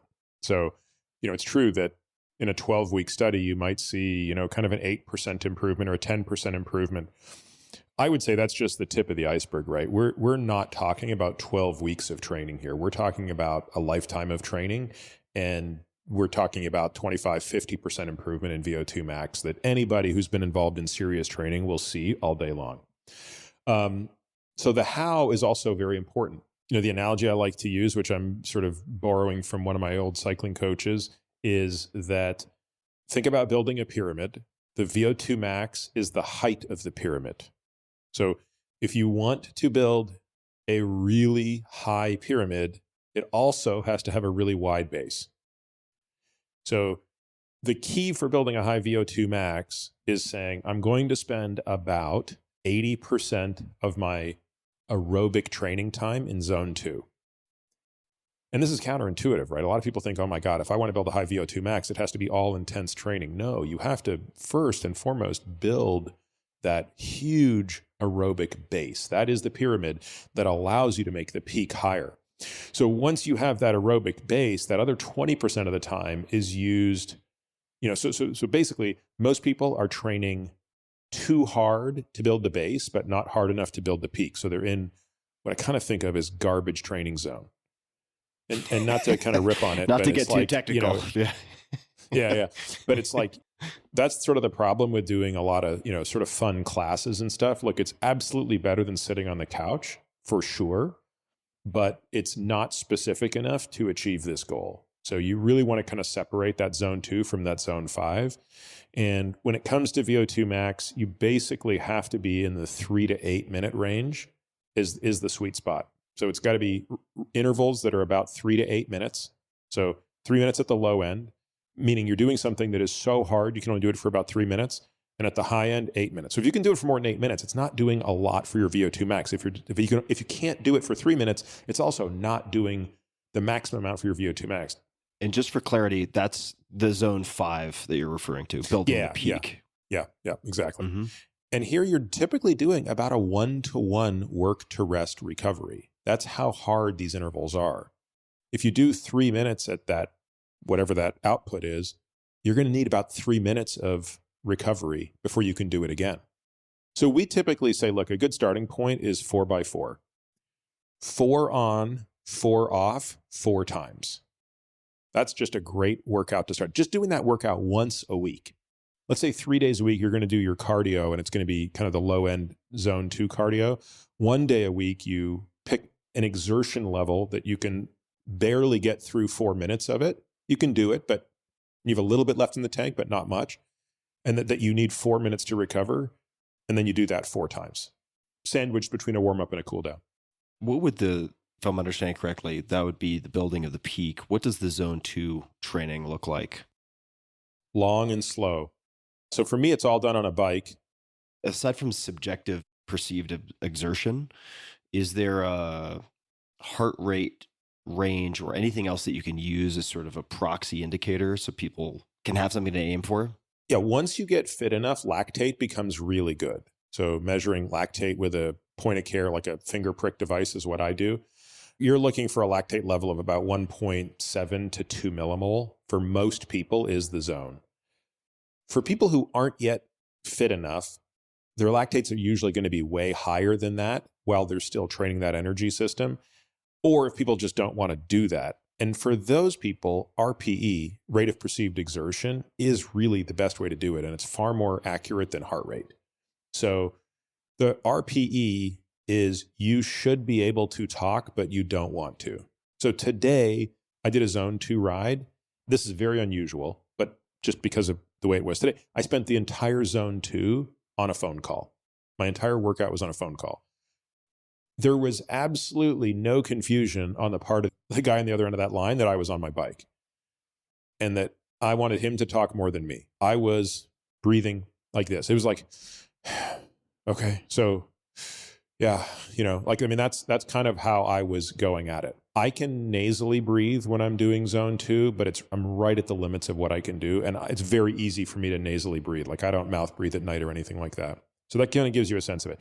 If you can talk pretty easily while you're doing it, like if you're out on a walk and you're talking to somebody, that's too easy. If you can't talk at all, that's too hard. And I think that is by far the best test. Just to give people some more specifics, so for the zone 2, how long would a target session be? How many times per week? And then similarly for the 4x4, let's just say that you described for the zone 5 building the peak, how many times per week would you do that? I think if we can do that once a week is great. And again, that's zone 5. Yeah, zone 5. And I think for zone 2, we think minimum effective dose. So again, it depends on where you're starting. If you're starting with you've never exercised in your life, boy, we'd be happy to get you doing 2 30-minute a week zone 2 sessions. But you very quickly will start to adapt to that. And then I think we start to get into 3 hours being the MED.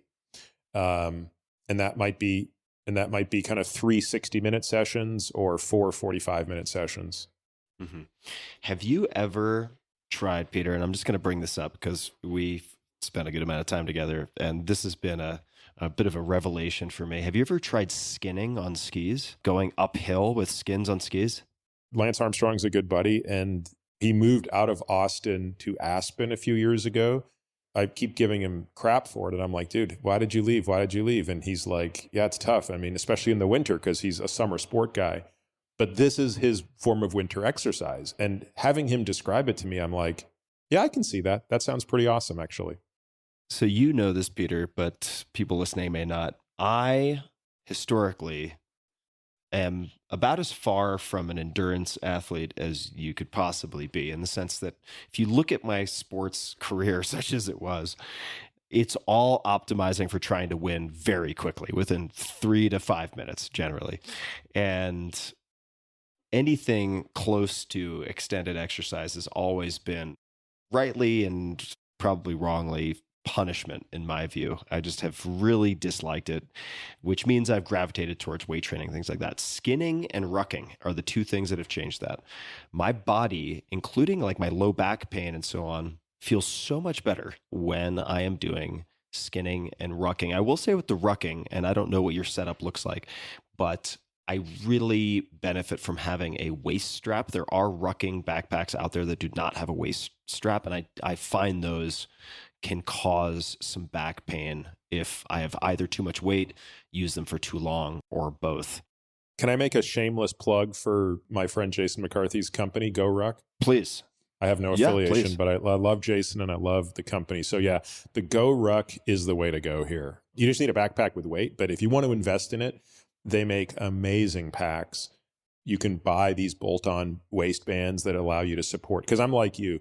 I like to have 80% of the weight on my hips and virtually none of it on my shoulders. I don't even link up the little strap across my chest because I want to be able to breathe fully. So I'm very light on the shoulders, incredibly heavy on the hips, and their packs and the weights that come with them just make this a very elegant solution. So yeah, totally agree. Yep. So GoRuck, I also use GoRuck, so I'll give them a plug. I don't know the founders, but ended up honing in on GoRuck. And I will say also the breathing component, aside from the loading distribution that you just mentioned, one of the benefits that I find of rucking versus, say, a weighted vest, which are quite popular in the CrossFit communities and so on, is the where you are bearing the weight and also the ability to breathe. Those would be two advantages. And I'm sure there's a lot to be said for the weighted vests as well. Although, funny, I'll tell you, Peter, I don't know if I ever told you this. This was probably 2009, 2010. I decided I was going to try weighted vests. And I was like, this is going to be fantastic. I can't wait. And so I bought this monster, which was loaded up. It looked like a suicide bomber vest. It just had like all these, they looked like canisters full of weight. How much did it weigh? Well, okay, I'll get there. So I thought to myself, it's just walking. At that point, I was very seriously, and I know this is not winning any records, but for me, it was a lot. I mean, I was probably 180 and I was deadlifting 475 for reps, which is as high as I got. And I thought to myself, I walk all the time. Let me get, I think it was a 100-pound vest. So I get this 100-pound vest and I put it on and I decide to go for a leisurely, 2 or 3 mile walk. And I get a mile out and I'm like, I can't carry this thing. I'm just going to collapse into a puddle on the sidewalk. So I had to leave the vest on the sidewalk. This is in like the Mission in San Francisco, and go back to my house to get a car to come get it. And I thought to myself, if anybody steals this thing, they deserve to have it. And not surprisingly, the weight vest did not move. It stayed exactly where it was. So yeah, rucking. I suggest rucking, and start lighter than you think. Yeah, I recommend people start with 1/6 to 1/4 of their body weight. Mm-hmm. It's a good chance you'll end up dropping it somewhere.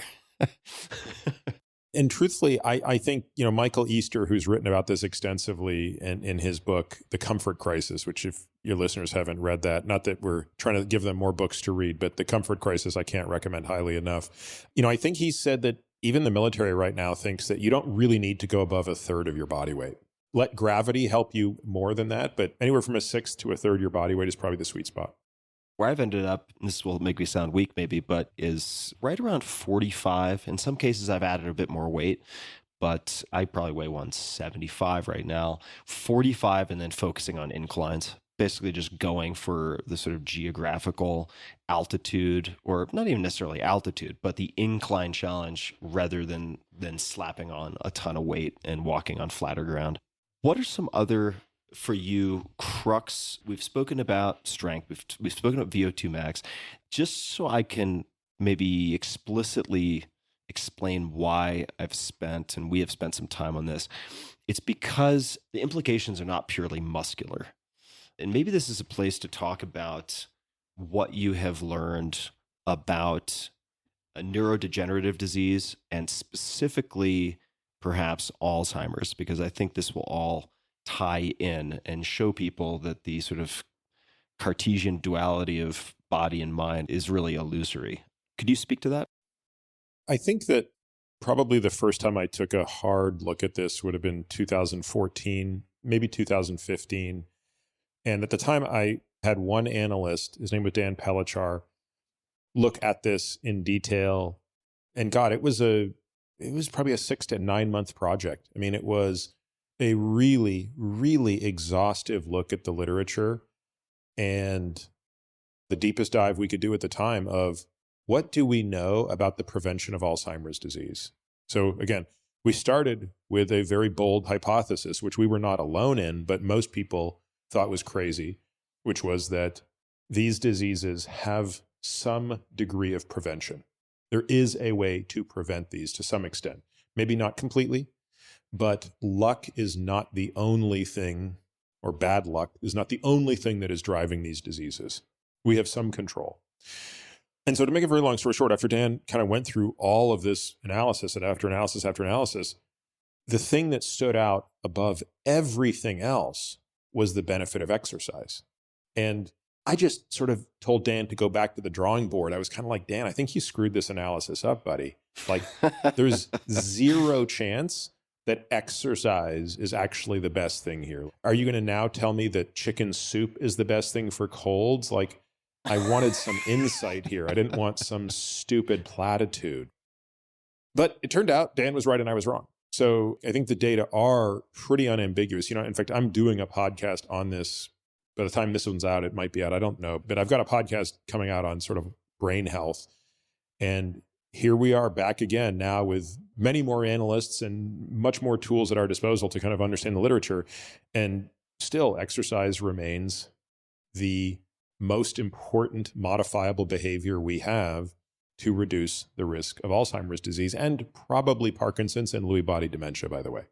So I can't say that for every single neurodegenerative disease, right? I don't have any real insight into how you prevent Lou Gehrig's disease, which is an absolutely horrific disease that is fortunately much more rare. But when it comes to the big three, Alzheimer's, Parkinson's, and Lewy body dementia, exercise, exercise, and exercise matter. And part of that has to do with movement reserve. So when you think about Lewy body and Parkinson's, these are primarily movement disorders. So they're kind of on a spectrum. So you've got Parkinson's at one end, pure movement disorder, a little bit of cognitive, Lewy body kind of a bit of both, and then Alzheimer's much more cognitive. Having a higher movement reserve and having a higher cognitive reserve are protective. What do you mean by movement reserve? Just greater range of motion, ability, so spectrum of movement patterns that they can sustain? Greater physical capacity. So people who are really good dancers, who are really good at doing complicated, coordinated, problem-solving things with their body, who have kinesthetic awareness, they're going to have a much slower decline even when diagnosed with Parkinson's disease, for example. So we want our cognitive reserve high, we want our movement reserve high. And then on the other side of that, you get the kind of hormonal, vascular, metabolic benefits that come from the actual exercise. So one is the benefits you get from being in the state. One is the benefits you get accruing the state. Could you expand a bit on the hormonal effects and otherwise? I mean, I think this is probably just because it has words in the acronym that I like, but brain-derived neurotrophic factor, et cetera. I mean, to what extent can you weight some of these factors? I don't know that I could tell you a relative weighting, but certainly BDNF is a very important one. So it's a very important growth factor for neurons.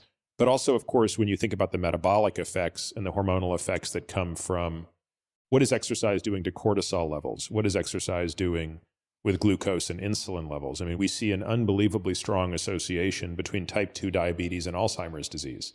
Again, here's an example of where Medicine 3.0, I think, gives you a little bit more confidence to make the extension, which is, look, if type 2 diabetes is bad, having insulin resistance without type 2 diabetes is also probably bad. Therefore, we want to take all steps possible to maximize insulin sensitivity, glucose disposal, all of these things that fit under the bucket of metabolic health. And again, exercise is not unique in its ability to act on those things. Nutrition absolutely does as well. But boy, does exercise have a profound effect on those things. Let's talk about training the trainer, maybe. By that, I mean, the vast majority of people listening to this will not be able to work with you or practice like yours. What types of requests can they make of their physicians? What types of tests might they ask for? This may be a clumsily worded question, but how can they make their doctor and their health plan, per se, better? Are there any recommendations you have? Yeah, look, I think that it kind of comes back a little bit to your medical literacy question at the outset, right? Which is, I think part of it is also just being a bit more clear about what your objectives are when you're finding a doctor and understanding a little bit about what their style is.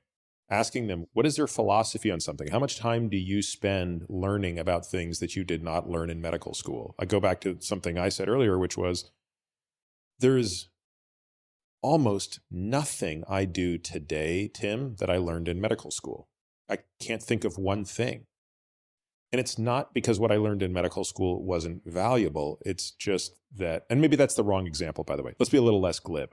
If I look at the physicians in my practice who trained in internal medicine and ask the question, what did you learn in residency that you're using today? The answer is probably like 10 to 15 to maybe 20% max. So where did that other 80% come from? And I'm arguing that if you want to participate in Medicine 3.0, you have to be able to learn outside of your training. And I think that's a discussion that should be had very deliberately and not obliquely. So I think understanding where they sit on prevention, understand how they're educating themselves, what are they reading, what are they learning? And if the answer is, hey, it's not a good fit, great, better to find that out before you jump in. As we're talking about this, two things came to mind, and please feel free to dismantle this. But the first is to be able to assess medical literacy, you have to have a certain base level of medical literacy yourself. So I would say kind of step number one is developing a working vocabulary and also frameworks, many of which you provide in Outlive, such that you can actually assess other people to some extent. That's kind of step one. The second is that if we think about many Western trained, or I shouldn't say Western trained, physicians who are schooled in a Western paradigm as those focused on the sort of addressing of disease rather than prevention of disease, broadly speaking. It may be unfair to paint so broadly, but let's stick with that for a minute. That as you think of your health care, it goes beyond just your primary care physician and could very well and probably should include people like exercise physiologists or people who are trainers, given how much overlap and integration we've discussed in the course of our conversation. And it just occurred to me that, and this I think is quite true, that it's a lot easier. Not that you shouldn't look for concierge doctors if you have the means and that's a possibility, by all means do that. But you can find excellent strength coaches, I would say, much more easily than you may be able to get yourself into a economic position where you can afford concierge medicine. And the payoffs, I'm not saying they're comparable, but the payoffs of having a good strength coach or an endurance coach go a long way. So those came to mind also. So let's just say they're asking these questions of their doctors. They find a doctor. Are there any particular recommendations you would have? A couple of things come to mind that I have in my notes here related to tests to request. For instance, I don't know where you stand now on GRAIL, which I guess would be considered sort of a liquid biopsy, right? Scans like Prenuvo, for instance, and perhaps more intelligent approach to family history is something that I know you cover in the book. Would you like to speak to anything that might fall in that category of things to consider requesting? We think it's really important to be testing, as I said, ApoE is one thing for sure. We really do want to know that genotype. And again, if you believe that Alzheimer's disease has some element of prevention baked into it, then knowing that you're high risk should be a valuable thing to understand. When it comes to understanding cardiovascular disease, we care deeply about ApoB. ApoB, again, being a more important metric than LDL cholesterol or non-HDL cholesterol or HDL cholesterol. This ApoB is the concentration of all atherogenic particles, so includes all the HDLs, VLDLs, et cetera. Also knowing Lp(a), which is a genetically determined very high-risk particle that, while it can't be modified, will allow you to understand how much more you need to optimize, for example, ApoB. So knowing Lp(a), knowing ApoB, knowing ApoE.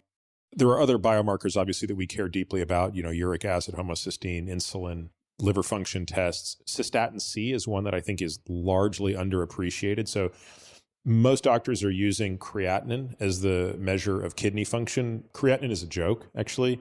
At some point, I wish I had the time, and maybe I will make the time to do a deep dive into how it became the de facto gold standard for measuring and estimating glomerular filtration rate. It's an absolute atrocity. So for a person who's very low in muscle mass, it really overestimates kidney function. For a person with high muscle mass or who's just exercised, it really underestimates kidney function, but it virtually never correctly estimates kidney function. Whereas cystatin C, which is another blood test, probably costs a few more dollars, but certainly not much. It might be the difference of $1 versus $7 or something. Completely more accurate and unlinked to these issues. How do you spell cystatin C? Cysta, cystatin. Like it's as it sounds phonetically. I couldn't do the spelling bee. But it's okay. People will find it on Google. CYS. Yeah, exactly. Don't ask me to spell anything longer than All right. How about on the early cancer screening side? Well, again, that cancer chapter is probably a very long chapter for a reason, but I think one of the big takeaways on that chapter is the overwhelming evidence that treating cancers when they are detected early has significantly better outcomes than treating the exact same cancer later on down the line, even using the same cocktail of drugs. I think the two examples in the book I use are that of colon cancer and breast cancer, and looking at, for example, using the FOLFOX regimen of chemotherapy to treat a patient with adjuvant treatment, meaning so a person that had a stage 2 or stage 3 colon cancer that is resected, and at least surgically, you don't see any gross disease. They just have microscopic disease. You treat those people with the FOLFOX chemo regimen, which is a multi-drug regimen, and you compare that to people who have metastatic disease, the outcomes are vastly different, right? In the latter group, nobody's going to survive for 10 years, and very few of them will make it 5 years. In the former group, 80+% are going to survive 10 years. Go through the similar example with breast cancer. The point here is the fewer tumor cells you have, the smaller the burden of cancer, the fewer the mutations, the fewer the escape mechanisms that are in place to evade the immune system, the more likely you are to survive treatment. And therefore, until we figure out ways to completely eliminate cancer, which I don't think are going to happen anytime soon, we have to take a much more aggressive posture towards screening and acknowledge, by the way, the downside of that. There's a significant downside to more aggressive screening. But if you can come to grips with that, you have a better chance of beating cancer by far. And to your question now, Grail becomes one of the tools we would think about doing that. So Grail is a company, I guess it's currently or now probably owned by Illumina. It uses something called cell-free DNA. So it takes a couple tubes of blood, and looks in there for tiny, tiny, tiny amounts of DNA that are out of the cell. So most of the DNA, Tim, if you went and did a DNA test and they took blood, they would take the DNA out of cells in your blood. They break down red blood cells and white blood cells and take the DNA. But this technique looks at all the DNA which is not in cells, which is a fraction of a fraction of a fraction of a percent. They look at that DNA, and by looking at the methylation pattern of it, so these little methyl groups that are stuck to it, they impute two things. One, is cancer likely to be present, yes or no? And if yes, can we figure out what organ it is? Where did it come from? So these tests have a relatively low sensitivity, meaning if a cancer is present, their ability to detect it is not that high. They have a very high specificity, which means if no cancer is present, they're very likely to tell you that. Every screening test has to be tuned towards sensitivity versus specificity, and this test is tuned to very high specificity, very low sensitivity. So the implication of this is for a low prevalence cancer, so for general screening, by general screening, okay, so let me take one step back. Knowing the sensitivity and specificity of a diagnostic test is only slightly useful. If you don't know the prevalence of the condition you're testing for, which is called the pretest probability, you can't actually impute what's called positive and negative predictive value. In other words, what you really want to know when you look at a diagnostic test before you take it is, if it's positive, how likely is it that I have the condition? If it's negative, how likely is it that I don't have the condition? That's positive and negative predictive value, respectively. And you can only answer that question when you know not only the sensitivity and specificity, but what your pretest probability is. And if you don't know that, you would just say, well, what's the prevalence of the condition and where I'm looking? So when you take cancer screening in a general population, the prevalence is very low. Right? It might be 1%, 2%. 100 people that walk into for a random cancer screening, you wouldn't expect more than 1 or 2 of them have cancer. So with a low sensitivity and a high specificity test, you have, if you do the math, you'll see very low positive predictive value and very high negative predictive value. And for that reason, I think initially was not blown away by the test because of how low the sensitivity was. For low stage cancers like stage 1 and stage 2, the sensitivity was like 20%. That's the metric that I cared most about. I don't really care about your sensitivity at detecting stage 4 cancer. We've blown it if we're waiting until that point. What is very interesting to me, though, is when you start to look at this by histology. And this, to me, is interesting. If you look at all breast cancer, the stage 1, stage 2 sensitivity for detection is 20-ish%. But if you look at hormone-negative breast cancer, it's 75%. If you look at hormone-positive cancer, it's 20% basically. What do you mean by hormone negative and positive? So one of the most important ways that we identify breast cancer is by its hormone profile. So is it estrogen, progesterone, and or HER2 new positive? So triple negative breast cancer has the worst prognosis. So a breast cancer that does not express the progesterone, estrogen or HER2/neu receptors has the worst outcome. It's the most aggressive breast cancer. And those cancers, even at the same stage, are far more detectable. They have a 75% sensitivity in low stage cancer. This tells us that we need to think of liquid biopsies in a very different way from how we think about quote unquote anatomic screening. So a mammogram or an MRI or an ultrasound are agnostic to the properties of the cancer. They are simply looking at its presence and size. What this liquid biopsy might be giving us a window into is the behavior of a cancer. Why is it that a triple negative, I have a 75% chance of, I'm using the terminology looser, but let's just say I got a 75% chance of catching it in the bloodstream, even at an early stage. Whereas if it's triple positive, which has a much better outcome, I'm not going to catch it very likely at that stage. Might it be that because the latter is not that lethal and therefore it's not shedding, and the former is much more lethal, and that's why the cancer is spreading? So I think it's super early days on this.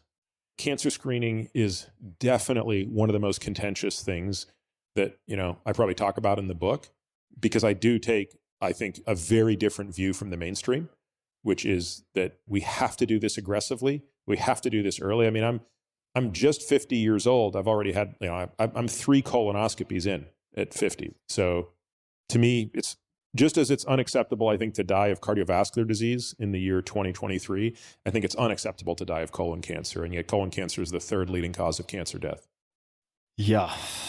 I will just say, I'm not going to name names, but a friend of mine put off colonoscopy for a few years, older guy. And yeah, I know who you're ended talking up about. With, stage 4. So early counts a lot. And I'm just going to leave a couple of gingerbread trails for folks because I do want them to pick up the book. I mean, there's so much. We couldn't even scratch the surface in our conversation, but the contrast between, say, CT angiogram over calcium score or calcium scan. I mean, there's so much we could dig into, immunotherapy and many other things. But what I'd like to do, you'll probably get a kick out of this. Number one, I think you have some of the best chapter names I've seen in a long time. So I want to give you credit where credit is due. And then, by the way, some of those might be, Bill Gifford might deserve some of the credit, my co-author. I was really struggling for some chapters with quotes. As you probably noticed, each chapter has a quote. And I think Bill probably came up with 3/4 of them. I was really struggling with the quotes because I had some that were okay, but he would always come through in the end with a better one. So well, credit to Bill. But what I'd like to do, just to give people a lay of the land, is actually, this is going to sound ridiculous, but just read through these briefly. And then what I'd like to talk about is how and why you decided to include the chapter, The High Price of Ignoring Emotional Health. So if you bear with me here, I'll just do a little recital. So chapter 1, the long game from fast death to slow death. And I'm not going to give the chapter numbers. I'm just going to go through these. Medicine 3.0, rethinking medicine for the age of chronic disease. We touched on this briefly. Objective strategy tactics, a roadmap for reading this book. Centenarians, this is coming into part 2. The older you get, the healthier you've been. Eat less, live longer, ? The science of hunger and health. One disease to rule them all, the crisis of abundance. The ticker, confronting and preventing heart disease, the deadliest killer on the planet. That's my chapter, as you know. If anything's going to kill me that isn't an accident, it is probably heart disease. The runaway cell, new ways to address the killer that is cancer. Chasing memory, understanding Alzheimer's disease, also something in my family, and other neurodegenerative diseases.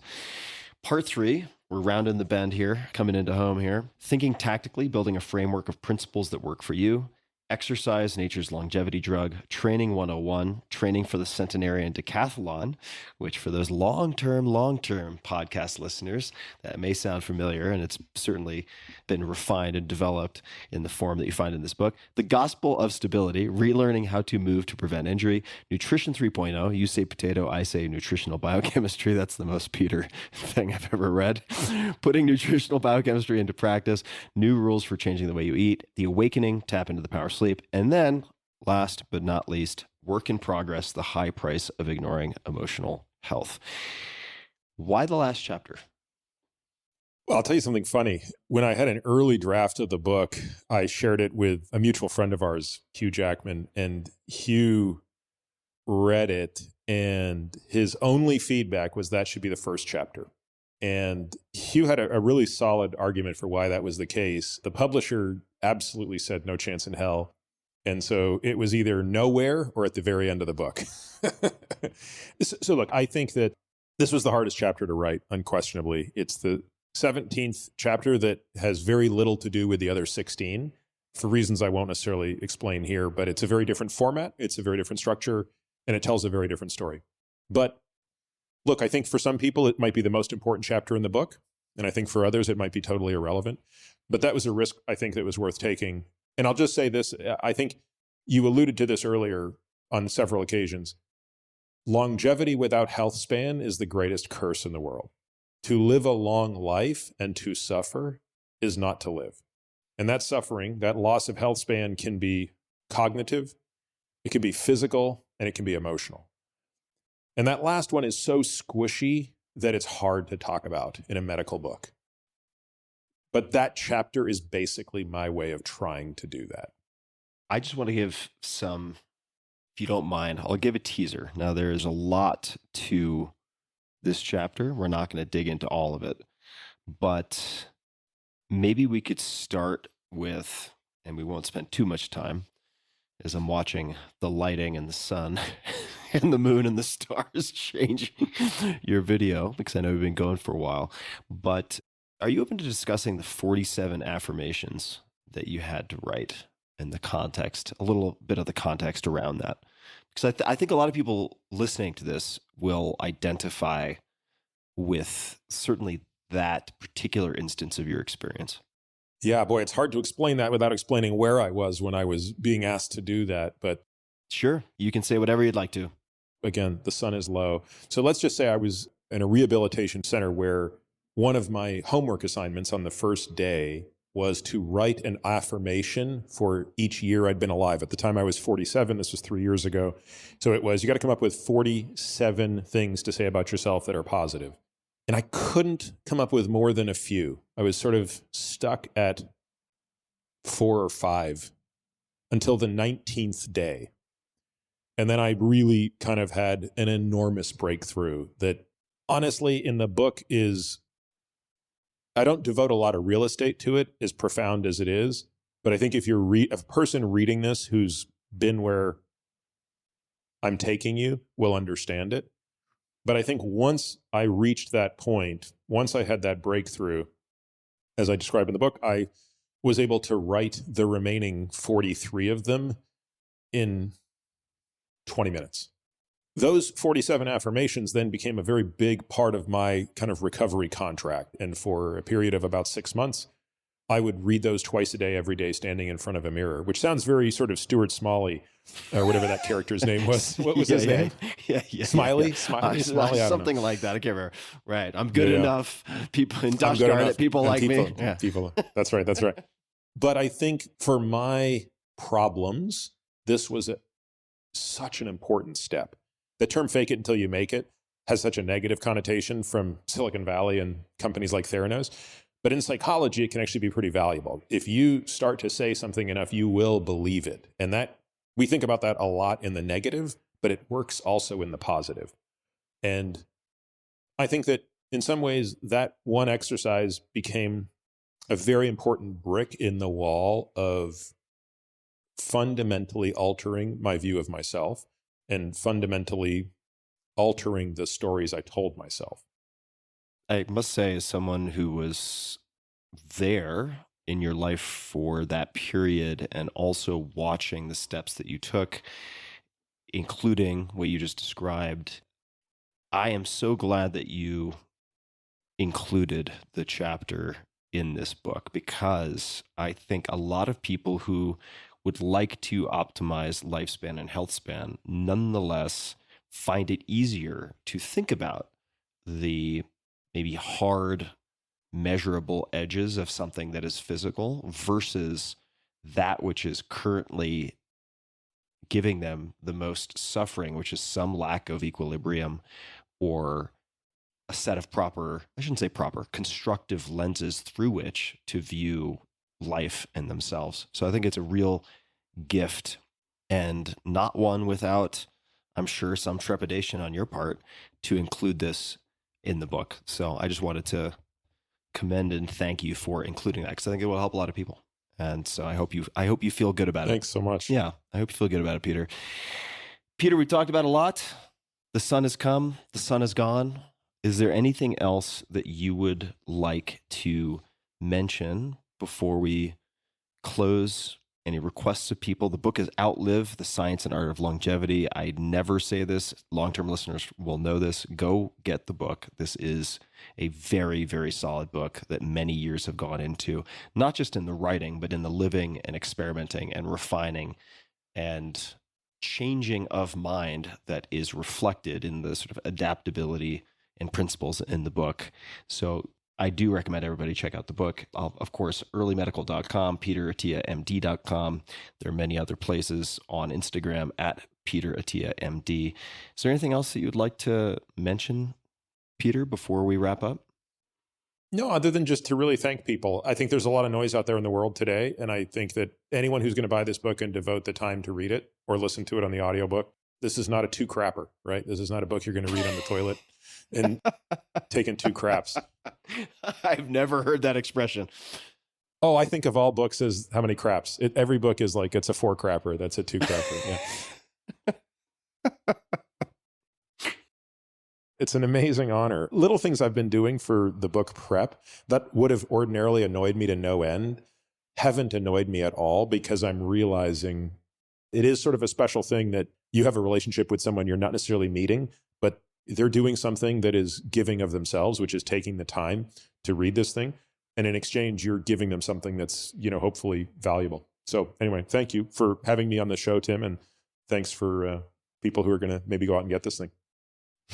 All right, guys.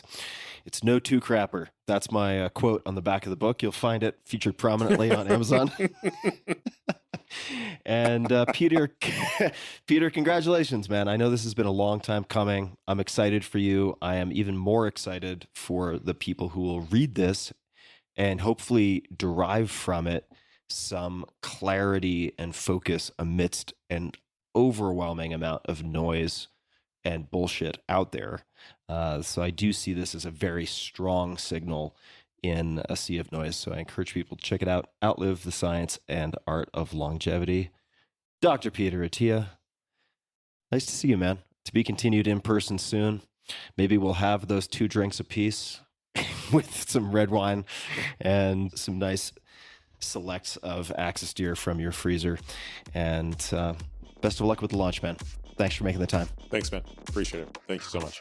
Hey guys, this is Tim again. Just one more thing before you take off, and that is 5 Bullet Friday. Would you enjoy getting a short email from me every Friday that provides a little fun before the weekend? Between 1.5 and 2 million people subscribe to my free newsletter, my super short newsletter called 5 Bullet Friday. Easy to sign up, easy to cancel. It is basically a half page that I send out every Friday to share the coolest things I've found or discovered or have started exploring over that week. It's kind of like my diary of cool things. It often includes articles I'm reading, books I'm reading, albums perhaps, gadgets, gizmos, all sorts of tech tricks and so on that get sent to me by my friends, including a lot of podcast guests. And these strange esoteric things end up in my field, and then I test them, and then I share them with you. So if that sounds fun, again, it's very short, a little tiny bite of goodness before you head off for the weekend, something to think about. If you'd like to try it out, just go to tim.blog/Friday. Type that into your browser, tim.blog/Friday. Drop in your email, and you'll get the very next one. Thanks for listening. This episode is brought to you by Shopify. Shopify is one of my favorite companies out there, one of my favorite platforms ever. And let's get into it. Shopify is a platform, as I mentioned, designed for anyone to sell anything, anywhere, giving entrepreneurs the resources once reserved for big business. So what does that mean? That means in no time flat, you can have a great looking online store that brings your ideas, products, and so on to life, and you can have the tools to manage your day-to-day business and drive sales. This is all possible without any coding or design experience whatsoever. Shopify instantly lets you accept all major payment methods. Shopify has thousands of integrations and third-party apps, from on-demand printing to accounting to advanced chatbots, anything you can imagine. they probably have a way to plug and play and make it happen. Shopify is what I wish I had had when I was venturing into e-commerce way back in the early 2000s. What they've done is pretty remarkable. I first met the founder, Toby, in 2008 when I became an advisor, and it's been spectacular. I've loved watching Shopify go from roughly 10 to 15 employees at the time to 7,000 plus today, serving customers in 175 countries with total sales on the platform exceeding $400 billion. They power millions of entrepreneurs from their first sale all the way to full scale. And you would recognize a lot of large companies that also use them who started small. So get started by building and customizing your online store, again, with no coding or design experience required. Access powerful tools to help you find customers, drive sales, and manage your day-to-day. Gain knowledge and confidence with extensive resources to help you succeed. And I've actually been involved with some of that way back in the day, which was awesome. The Build a Business competition and other things. Plus, with 24/7 support, you're never alone. And let's face it, being an entrepreneur can be lonely, but you have support, you have resources, you don't need to feel alone in this case. More than a store, Shopify grows with you, and they never stop innovating, providing more and more tools to make your business better and your life easier. Go to shopify.com/Tim to sign up for a $1 per month trial period. It is a great deal for a great service, so I encourage you to check it out. Take your business to the next level today and learn more by visiting shopify.com/Tim. One more time, shopify.com/Tim, all lowercase. This episode is brought to you by Helix Sleep. Helix Sleep is a premium mattress brand that provides tailored mattresses based on your sleep preferences. Their lineup includes 14 unique mattresses, including a collection of luxury models, a mattress for big and tall sleepers, that's not me, and even a mattress made specifically for kids. They have models with memory foam layers to provide optimal pressure relief if you sleep on your side, as I often do and did last night on one of their beds. Models with more responsive foam to cradle your body for essential support in stomach and back sleeping positions, and on and on. They have you covered. So how will you know which Helix mattress works best for you and your body? Take the Helix Sleep Quiz at helixsleep.com/Tim and find your perfect mattress in less than 2 minutes. Personally, for the last few years, I've been sleeping on a Helix Midnight Luxe mattress. I also have one of those in the guest bedroom, and feedback from friends has always been fantastic. They frequently say it's the best night of sleep they've had in ages. It's something they comment on without any prompting from me whatsoever. Helix mattresses are American-made and come with a 10 or 15-year warranty, depending on the model. Your mattress will be shipped straight to your door, free of charge. And there's no better way to test out a new mattress than by sleeping on it in your own home. That's why they offer a 100-night risk-free trial. If you decide it's not the best fit, you're welcome to return it for a full refund. Helix has been awarded #1 mattress by both GQ and Wired magazines. For you, my dear listeners, Helix is offering up to $200 off of all mattress orders and 2 free pillows. Go to helixsleep.com/Tim. That's helixsleep.com/Tim. Helix, Helix, sleep.com/Tim, or click the link in the episode's description. helixsleep.com/Tim. With Helix Sleep, better sleep starts now.